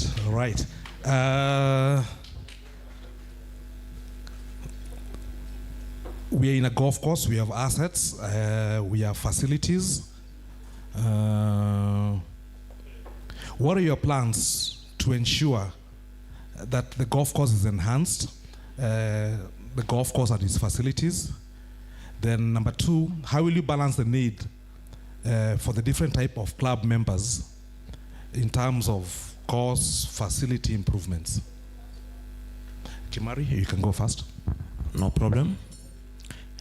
Now that my other directors who are here have put it clearly, enhancing Kiambu Golf Club facilities involve a thoughtful and strategic approach to providing an improved expertise for members and guests. Here are my plans. Course upgrade. We upgrade the course. I vividly heard what my vice captain said, both of them. We need to upgrade this course. We need to have the clubhouse renovation, which is being done. That is okay. We need to enhance our pro shop. We need to have a captain who is working, and not just working alone, working with the rest of the directors. That's the way we can improve the course. Then, of course, we need to sell Kiambu blood. I believe as we talk, Kiambu is in the world map because of our own talents here. We need to improve on them. Lennox, your chance. Hello. So, for us to have Kiambu as a premier golf club, which we are headed there, one thing is our course has to be A1. And for us to do that, we have to have the right equipment. Now, one way of doing it, I had somebody saying that they can also source from friends and do it, but you can also lease to own equipment, since our finances may not be able to have all this equipment at the right place and the right plan. In terms of the irrigation, I think what is most important is not just jumping to what we need to do. I think we need to audit and understand where our problems are. We handle the issue of the borehole, and currently we have a borehole that is going to be functioning very soon. It's actually working very well, but we are going to enhance it so that because we already done a solar audit, so that we can be able to have a fully functional golf course. We need also to have the right team working on the course, similarly working at the clubhouses, and that's why I said we need to have an efficient team that is working. So what is most important for us is to push in the right direction. Silent there, members, thank you so much. So we need to push in the right direction, have the right infrastructure, have the right equipment, and have the right team working for the club, and you can have the premier golf course that we are all looking for. I think much of it has been achieved so far, and we are headed in the right direction. We're in the right trajectory, having the right things, that the equipment that has already been done. We have already done an asset audit, and we are going to revamp all the equipment that has been lying in the stores that just needed some few adjustments, and they are going to be fully functional. So most importantly, let's work from what we have and keep on growing the club, using our resources and seeing how best we can be able to work with all facilities available that can be able to avail us the resources that we need. Thank you. The last question from myself, and I would want you to tie the question on how your experience and leadership styles, what they are, and how you will use them in running the club. Number one. Number two, I think we want your commitment. We really want your commitment. We did a strategic plan some time back that you will commit to it. That's number one. Number two, we have a constitution, a club constitution, that you also need to give us your commitment that you will abide by it. Remember, we've just celebrated 100 years, and probably the reason why we are where we are is because some of, probably the plans that were done then, the constitutions that were there, and maybe those are what have held this club together. So, experience, leadership, and the commitments. Thank you so much. So I'm one person who believes in servant leadership, and I always like leading from the front, but working with the people as a team. I want to ensure that the club pursues its vision and mission as enshrined in the Constitution. And one document that I really work with is the strategic plan, because working without a strategic plan is walking blindly. One thing that I did this year as the vice chairman, I actually did an audit of the current strategic plan that is ending this year, and seeing the loopholes, what we have not achieved and what we need to go. And I think as we start a new year, we should be having a new working plan for a new document that should be given at the next AGM, so that it can be assimilated, and that continuous updates and continuous audit and seeing where we are going short in the strategic plan we need to do. As a leader, what is most important is to give direction. Is to co-opt members through the operational committees and seeing how we can harness the contacts, the efforts, and even the mindsets, the professionals of all these people we have in this club, so that they can work on those operational committees and see how we can best deliver. I can tell you, a board only operates best through the committees. So if the committees are not functioning, there is nothing that will happen. For me, it's the institute that the management committees of the club are completely funded, they are completely know what they are doing, and they are trained, and they know what they expected of them, so that they can be able to deliver to the mandate of the members that they have given them today. Thank you. Yeah, Bwana Kimari, probably I remind you the issues, or you noted them? I think I have not read them, okay. And if I stagger, just come to my head. So that's okay. So on leadership, basically I'm a leader. So I think what is important is the kind of directors, the kind of the chairman, the vice chair, the kind of the captains, and incidentally, they had a through pass. The secretary and the captain, they had a through pass. But I have very high hopes in the two gentlemen. Number one, they are young and very articulate. And the most important is the secretary. We are in the same line of duty. Yetu ni kusema na kutenda. We are given opportunity because we are matching, we need to match. So for those who are coming in as directors, you need to match with me. You need to go with my pace. So that for the strategic plan of this club for the next 5 years, it will be done. And I'm hopeful.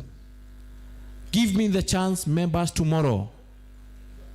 And I'm telling you, come the general meeting, the AGM 2025, you have something to be proud of. That is all I can say. Yeah, thank you very much, Mr. Kimari. At this point, I want to open the questions from the floor. From the floor. If there are any questions that have been sent online, kindly let me have them. So the floor, let me have people raise their hands. the guy with the mic can start from here. Timekeeper, note a minute each for the questions. Good evening, members. This is N137 raising a question to the two gentlemen on the days. I have not handed them and raised the issue of what happens tomorrow at midnight when any one of them does not win the position. I have not handed them and raised, perhaps the moderator did not put it to them, the issue of the lease, which has been my pet subject in this club. I have not heard them mention what will happen tomorrow midnight when the whole lot of the other directors wins. They may have said they will work as a team, but once, what vision? Thank you very much.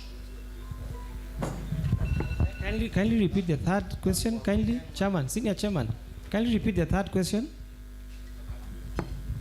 That I have not heard any one of you address the issue of what happens when you win and the other directors win and how you perform with them. Thank you very much.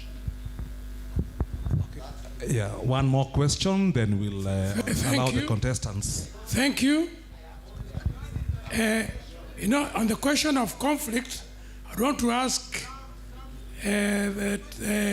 what brings conflict between members and the board? What creates conflict? Why do members have issues with the board? The other question I would want to ask is, what were the failures or the hits or misses of the last board? What would you say about the last board? Did it have good hits? Did it have misses a lot? And the other thing, finally, internet does not forget, so that we don't have same problem that we have always had. Thank you. You want to go first? So let's first take those two. Let's take those two, so what we don't lose them. So thank you. So let me go first on this.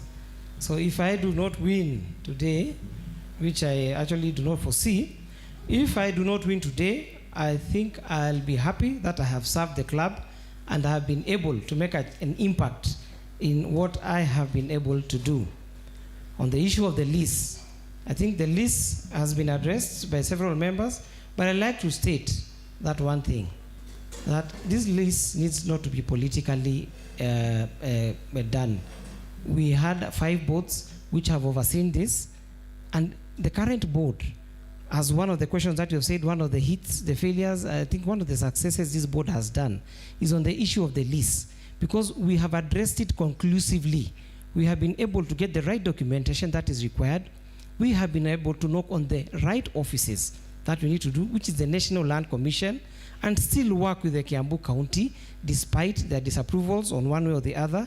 And we are in the right trajectory in getting the lease. And I think, God willing, we are able to close this matter once and for all very soon possible. One thing that we need to assure members is that as a club, we have the rightful ownership. We have the first right to claim on this piece of land on the renewal of the lease. On the issue of what brings conflict between members and the board, I'll tell you it's just one simple thing: lack of communication. When you do not communicate between the members and the board, you will always have conflicts with members. The best thing is to have continuous communication in whatever agendas you are having, whatever decisions you are making as a club. Continue having those communication passed down to the board. On the issue of the failures and the wins of the club, I'll start with the failures. I think all of you know how we started and we ended up on a rough sketch. And I think my proposition is, in future, we need to have an electioneering board that starts the process 2 months earlier by vetting the members, so that once you have members on the board, these are people who have actually gone through a process of seeing how they can be able to deliver, and then running a credible process that can be able to give us people who are servant leaders, people who are here to serve the club. And that was one and the major issue that we had, and that issue as a failure of the board. But with the successes that we have, I think these are the major ones that we have ever done for the club. We have done major improvements where we are seated on. You can actually see this particular area, apart from the 5 million that has been spent, we have over 10 million that has been promised to renovate this club. We have the clubhouse that is already coming up. We have the fairways and the tee boxes, and we have all these issues that have been done for the club. The borehole is actually functioning. All this being done by a major funding that actually went a bit low than expected from the levy. In essence, from the strategic plan, we are supposed to charge a levy even in the coming year. But we are looking at it and saying, if the current uptake has not been done, why will we need to charge another one? Yet, we have been able to achieve this and much more with a little funding. But just because of simple thinking and twitching things a little bit, we are able to access more revenues that will help the club in future. Thank you. Mr. Kimari, your chance. Allow me, moderator, not to dwell on what will happen tomorrow if I'm not elected. I will still be a keen member of this club. I will support the club in whatever I've been doing. Number two, and this is what I want members to hear, even those that are at home, about the lease. Let's not be cheated that things are being done. Let's not be cheated by the board which is there today that they're doing anything about the lease. I'm telling you, members, and take it to the bank, that nothing has been done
our comments, our clapping.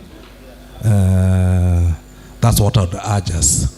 So Mr. Kimari was contributing on a point, so I'll allow him to proceed. Mr. Kimari. Thank you, moderator, and I thank God that we are back to power. I was on the matters list. It is an elephant in the house. We started this list 4 years ago with a group of Pius Moria and a group of Kihara and the group of Waburi. We brought this issue. When we had our SGM, I stood before you guys and I told you it's not an easy thing. I am an insider at the county government of Kiambu. I hold the municipality chairmanship. All our issues lies within the municipality under the Urban Areas and Cities Act. Repealing 2019, check when you go home. That is part of our responsibility. And that is what I'm saying. People should not start here. And I'm talking whether I would trod on somebody's toes. It's not an issue. But better talk the truth. Because the truth will set you free. And that is what I want to say.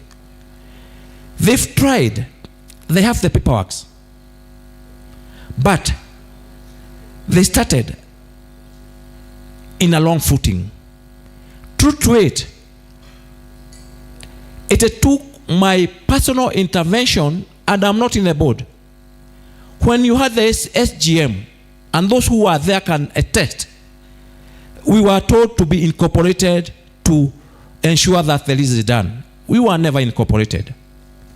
So, being an ardent member of this club, and incidentally, I'm only a member of this club and Dubai Golf Club.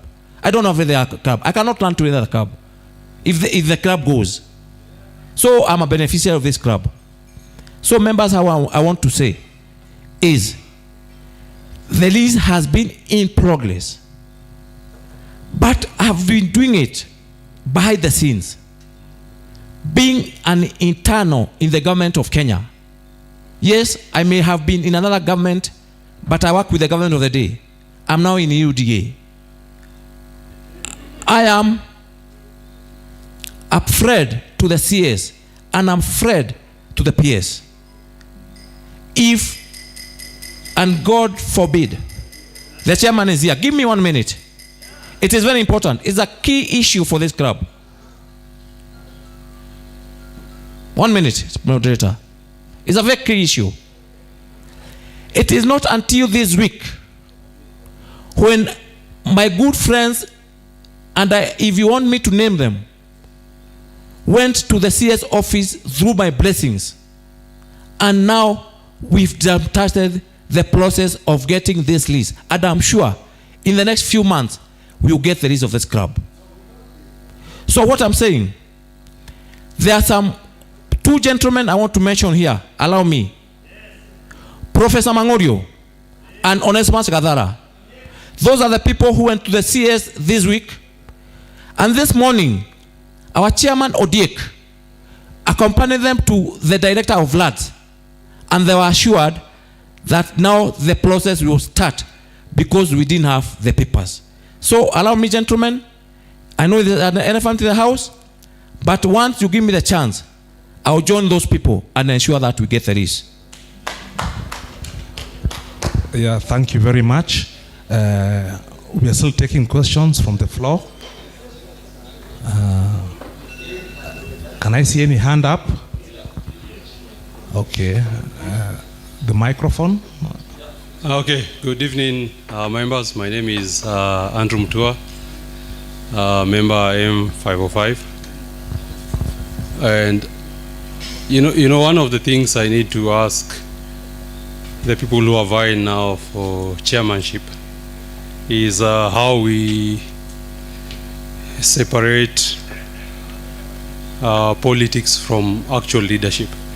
Because even in the many statements that just have been made right now, most of them are just politics, not really what has been happening. Because at the SGM, we were all there and we heard what we were told, and all of us opted not to vote for the motion of the lease because Mwangi wa Purity and Indondeka and every other person gave us actually the facts of what's happening with the lease.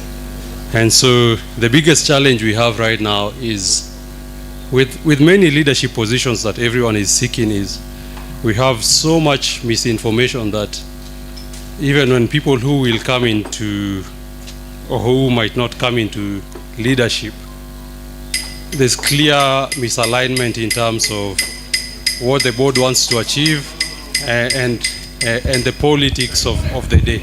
And that's the challenge we have right now. Okay, thank you very much. Can we take 2 questions? Maybe one more, then they'll be tackled jointly, isn't it? Thank you, Mr. Moderator. For me is to remind ourselves and our 2 candidates that offering to serve in a public office is a duty of dignity and care.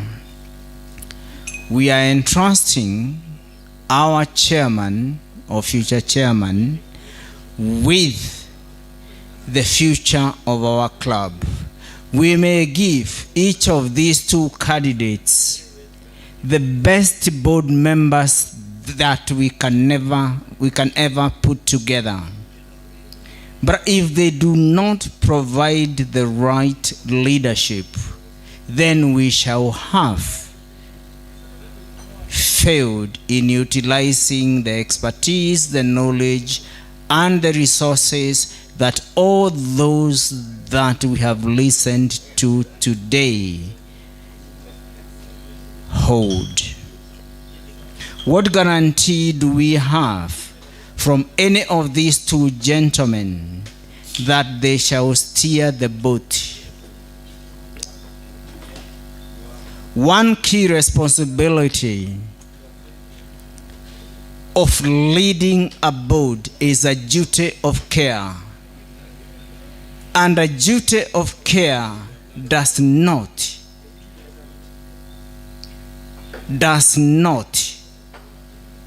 include political influence or patronage, as the last speaker has said. We want to see ourselves as entrusting our club, our sustainability in people who understand what the duty of care means. The duty of care means ensuring that our resources, be they financial, human, or otherwise, are secure and safe and are utilized for the purpose that they were generated for.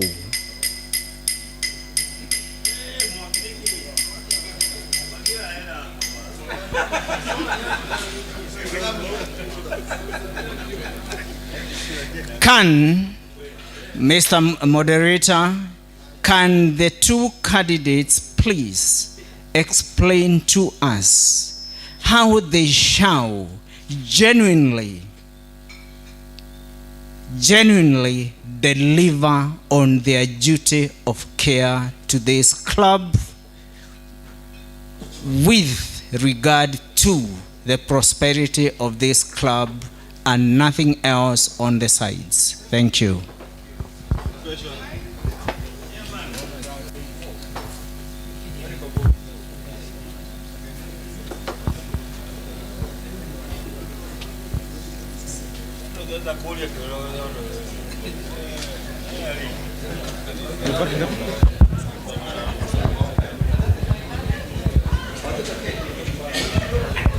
Yeah, thank you for those 2 questions. You want to go first? Yeah, let me go first. I think I was the last speaker. If you allow me to go first, let me answer also the last speaker, Dr. Gishira. For me, I'm a team leader. I'm a person of integrity. I'm a leader who is known. Despite that, I could be in politics or anywhere. I state my mind. So I will ensure you and other members that I will steer the board to higher heights. Number two, the other person said there is politics and actual leadership. I'll give actual leadership. Thank you. Thank you.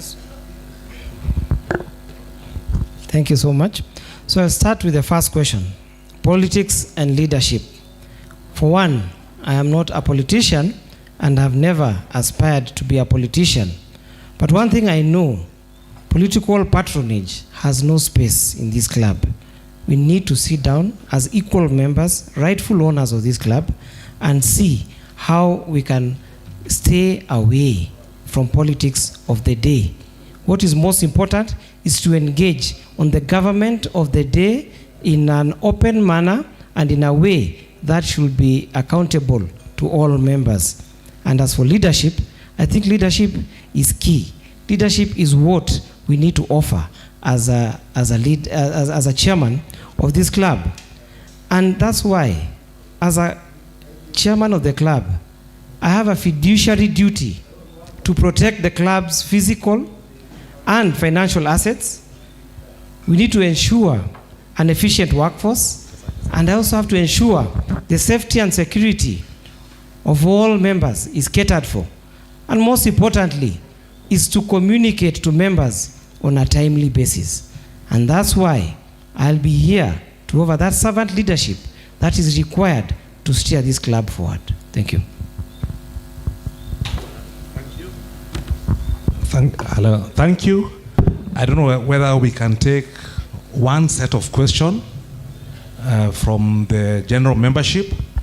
I know the contestants, one of them has asked me that you'd want to ask a question to the other one. So we'll conclude with that. I don't see any hands going up.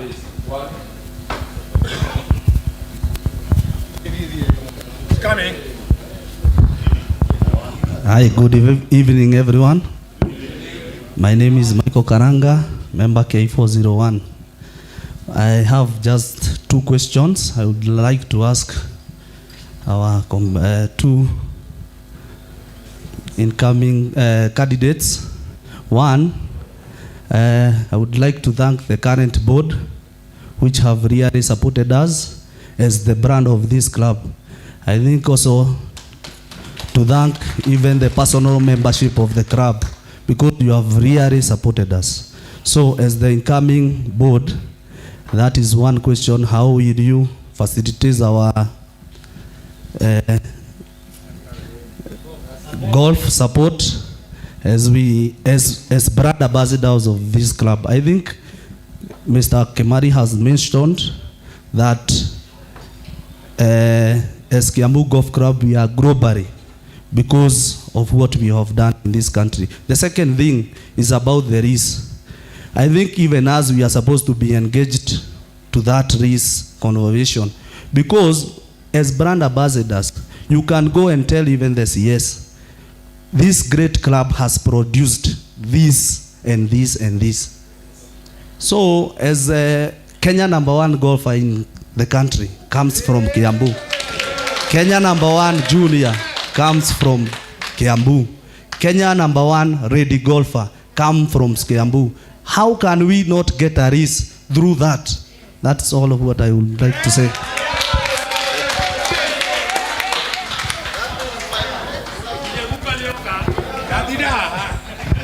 Thank you very much, Bwana Karanga. Members, let's conduct ourselves as per our rules. No. Silence.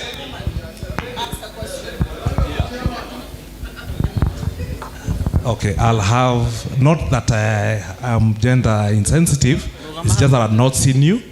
But karibu sana, Shiro, to ask your question. Forgiven. My name's Shiro Dhuku, and my membership number is T050. And I have a question for both aspiring candidates. Very simple question. What is your opinion or your place in regards to diversity and inclusion? Because we have come so far from being a regional golf club. We are actually now international. So I'll start with Kimari. Thank you, Shiro Thuku. You are talking of our opinion in regards to diversity and inclusion. My opinion is we are going to include any other person on board. If we take up this club, we will ensure that everyone who has the capacity, like you are a project manager yourself, we will include you and ensure that that diversity is always there. If I will now go to answer Mr. Kalangas, you've been facilitated in the past, and I thank Holy Kiambu Golf Club for ensuring Kalanga is #1 in Kenya and number 67 in the whole world. So I'm thankful for that. We are going to raise the bar high. By my incoming tomorrow as the club chairman, I ensure that you get more facilitation and support, plus the rest of the young boys and girls. Number 3, I'll incorporate you in the lease committee so that using your blood, we'll be able to journey together with you to those relevant offices. Thank you. All right, thank you so much. In regards to golf support, I think we have done so much, and I think Karanga is a testament to what we have done as a board, current board. And I think through the marketing, we have created an institution whereby we will put a reserve that will be able to cater not only for people who are performing well, the junior. We are also working on the junior golf. We are also looking at ways that we can be able to market. I think very soon, coming soon, after tomorrow, once I join in, we should be having a billboard that actually sells Michael Karanga on the highway so that we can be proud. Similarly to what people in Eldoret are proud of the athletes, we should be proud of our. So that is one thing that we are going to work on. It's going to be a shining example for us. Kiambu Golf Club, on the second question, Shiro, is a cosmopolitan club. We have people of different, from different ethnic backgrounds. We have ladies, we have women, we have youth. And one way of incorporating them and seeing how we can be inclusive is, as a board, I'm going to have a management committee and an operations committee. With the operations committee, we will be able to include all people who can be able to work on the operational systems through their experiences and add value to the different committees, that they can be able to make the club get more value from the services that are being offered. And that is one way we are going to work around it. And most importantly, I really need to work around the clubs and see how we can be able to increase our reciprocation through working with the different chairmen, who most of them are my age mate, and we are able to work around together and see how we can be able to work, be able to partner, and people can be able to add revenue by reciprocation. And that is one way we're also going to work around increasing the revenues of the club. Thank you.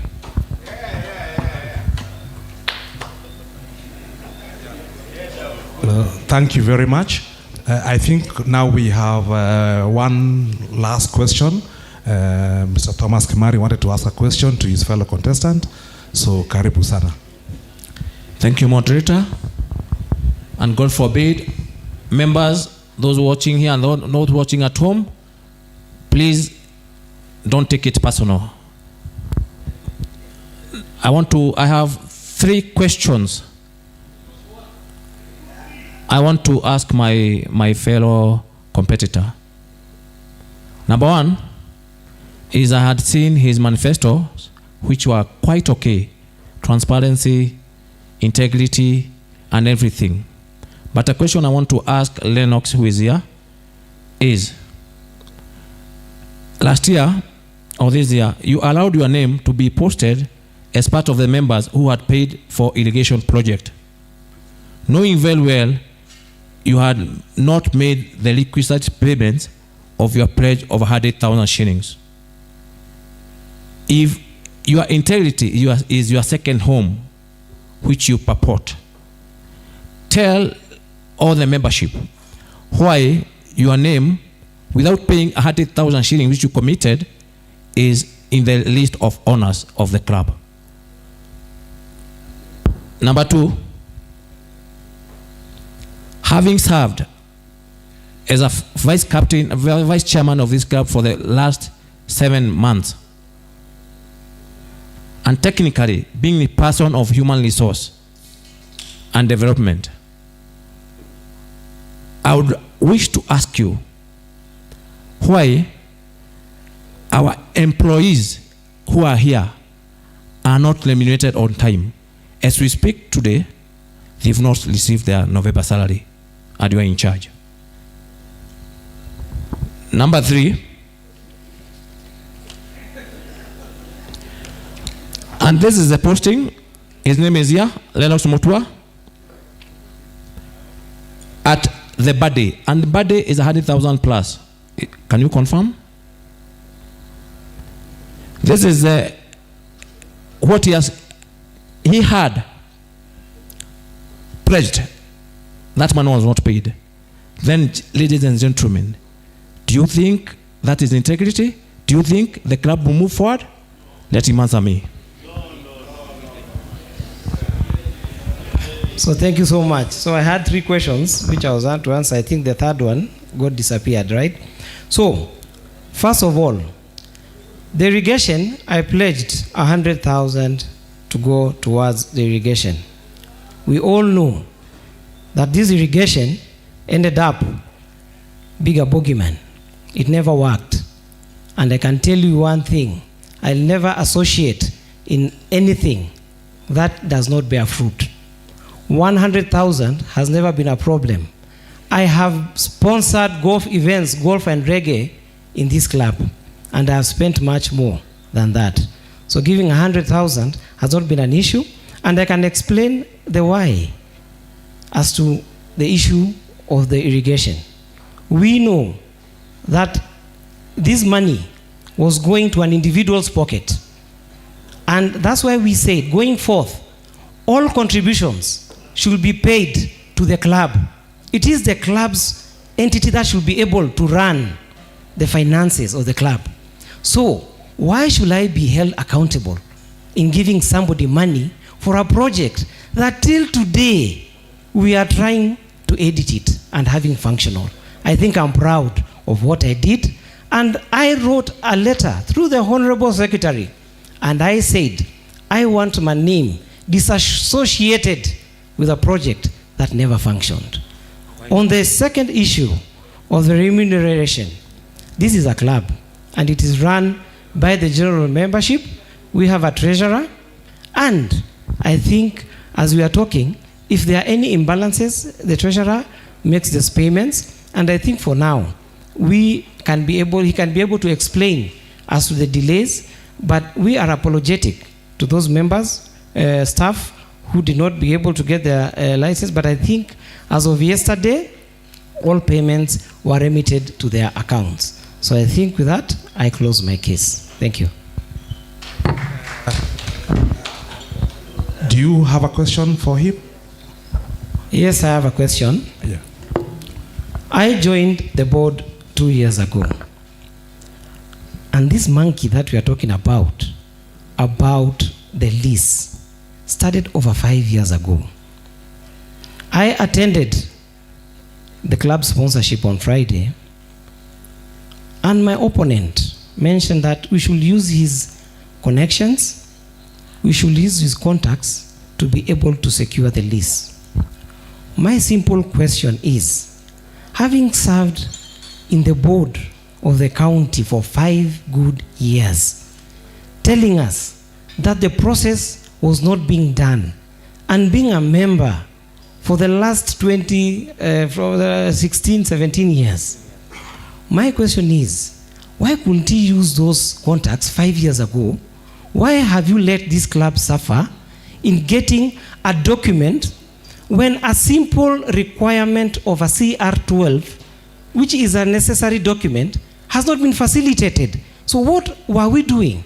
Why are we lying to members of things that can be done? I do not want to preempt my chairman, who is going to make his statement tomorrow. But I can assure you that for you to get any documentation in this club, you have to have the right and requisite documentation. If you do not have them, all this propaganda and politics we are playing are not useful to us. 5 years ago, I was not in the board.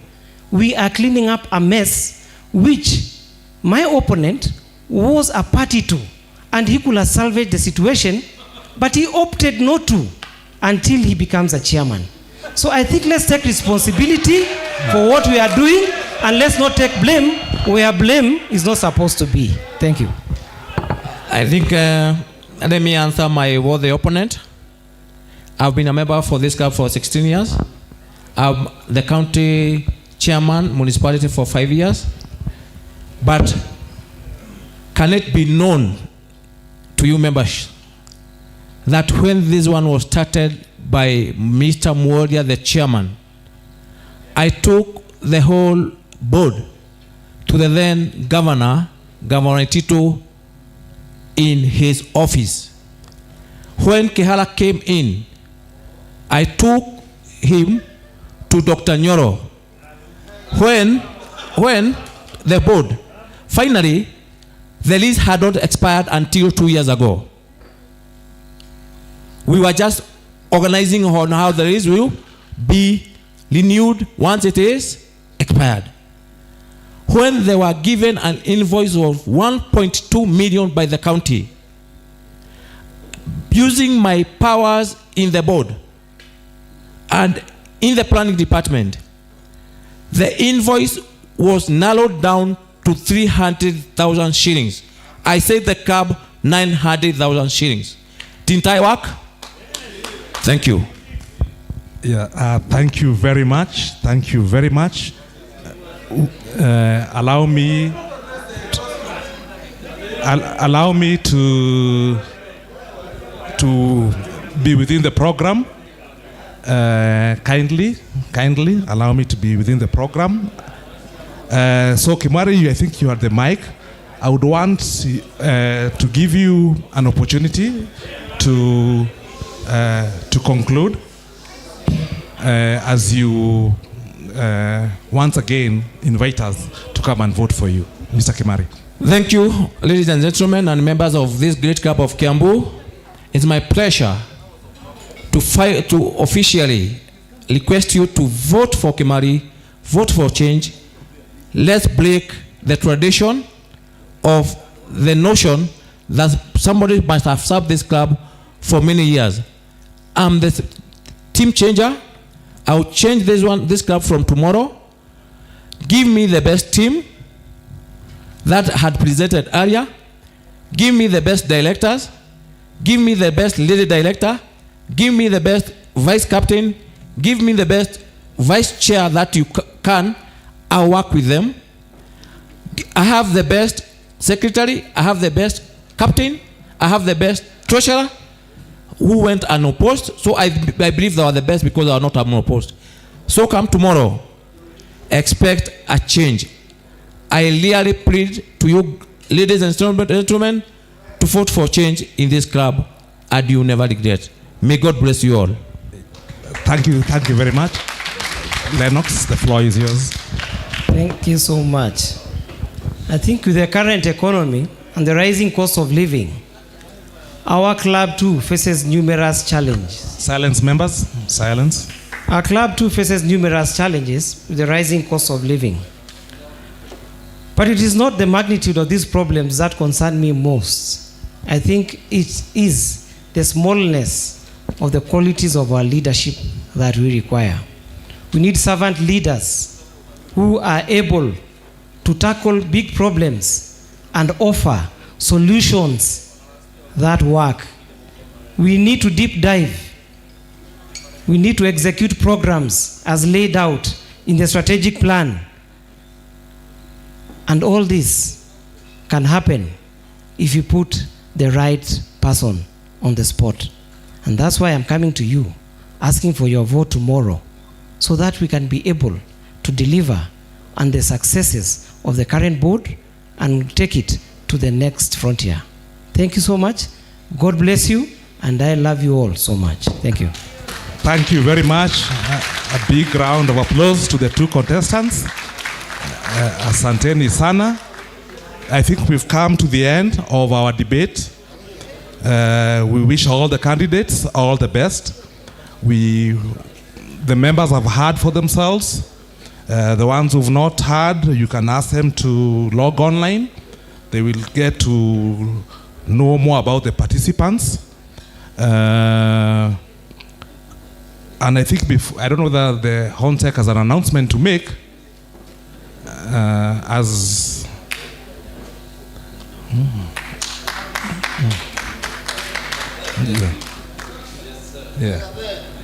So mine is to again kuambia asante sana. We've really maintained our dignity. Mungu azidi kuwabariki. Asanteni sana.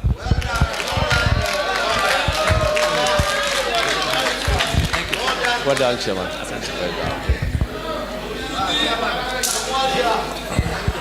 Thank you. Members, I think today we have set a serious milestone. Attention members. Attention members.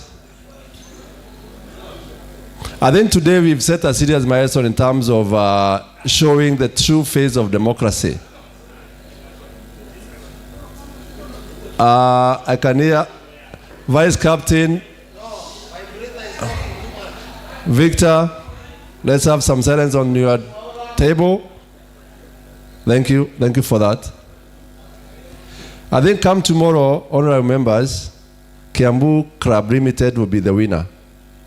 It's been demonstrated by each and every potential member who has come forward that we got what it takes to have a clear leadership that is so focused on giving this club the desired results. So whichever way it happens tomorrow, we should be proud of ourselves. And for those who have offered themselves for positions, you're already winners by demonstrating that you've come here and done it. So allow me to first and foremost appreciate the contribution made by our very able moderator, Mr. Ken Mwaura.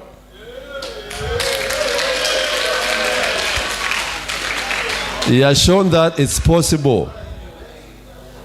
He has shown that it's possible where diversity does not necessarily mean enmity. And he has stepped up and asked questions without particularly being biased in any way. So kudos Bwana Mwaura, and the club appreciates your contribution, and I think in subsequent engagement your name will be recognized. Without the contestants, we would not be where we are today.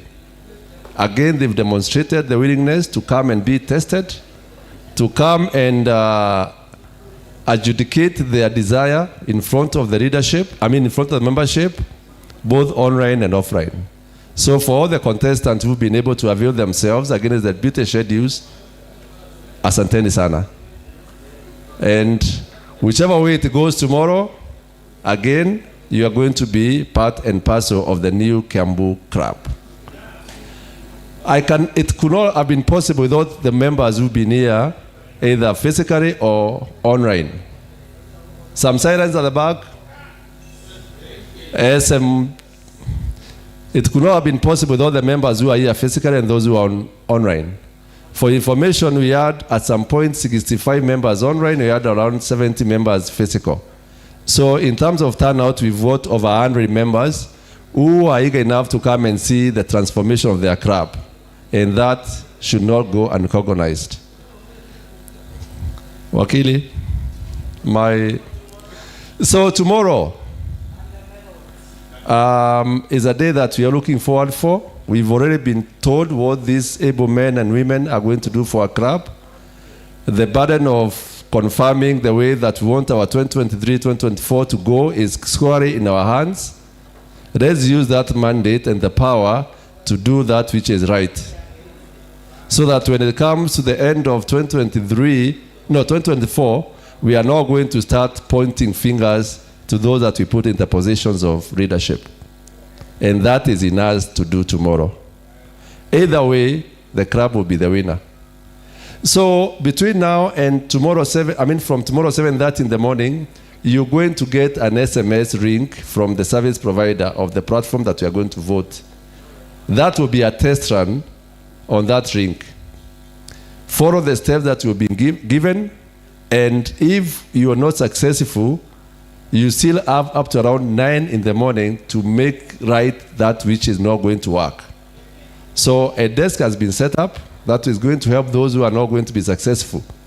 And the list that I sent today in the afternoon of almost 498 members is still the genuinely registered members who are of good standing. And I know someone asked what is good standing. We're not going to go to those grammars.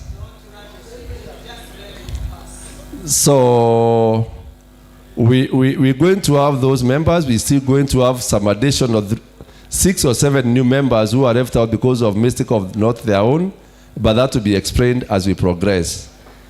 Get that link, try it out. If it does not work, please get in contact with the number that you are going to be given. Voting will start from 10 in the morning, and it will run all the way until the AGM starts at 4.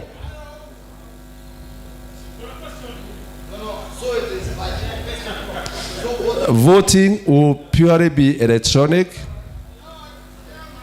The meeting will be hybrid. So we encourage as many members as possible to come and converge here for the physical AGM. But for those who are not able to, you've got the opportunity of doing it electronically, and as well as participating virtually or in a hybrid system. Finally, I will request that we be present tomorrow as our articles stipulate. Exactly at 4 p.m., the AGM commences. It's unfortunate that we are informed by the articles on the timelines, and we should be able to honor that timeline. If the quorum is met, we shall proceed. If it's not met, we shall adhere to what we are governed by our articles. Other than that, let me appreciate each and every one of us who has come this from as early as 2 in the afternoon to witness this occasion, and I wish you all the best as we prepare for tomorrow. Thank you so much, members, and God bless you all.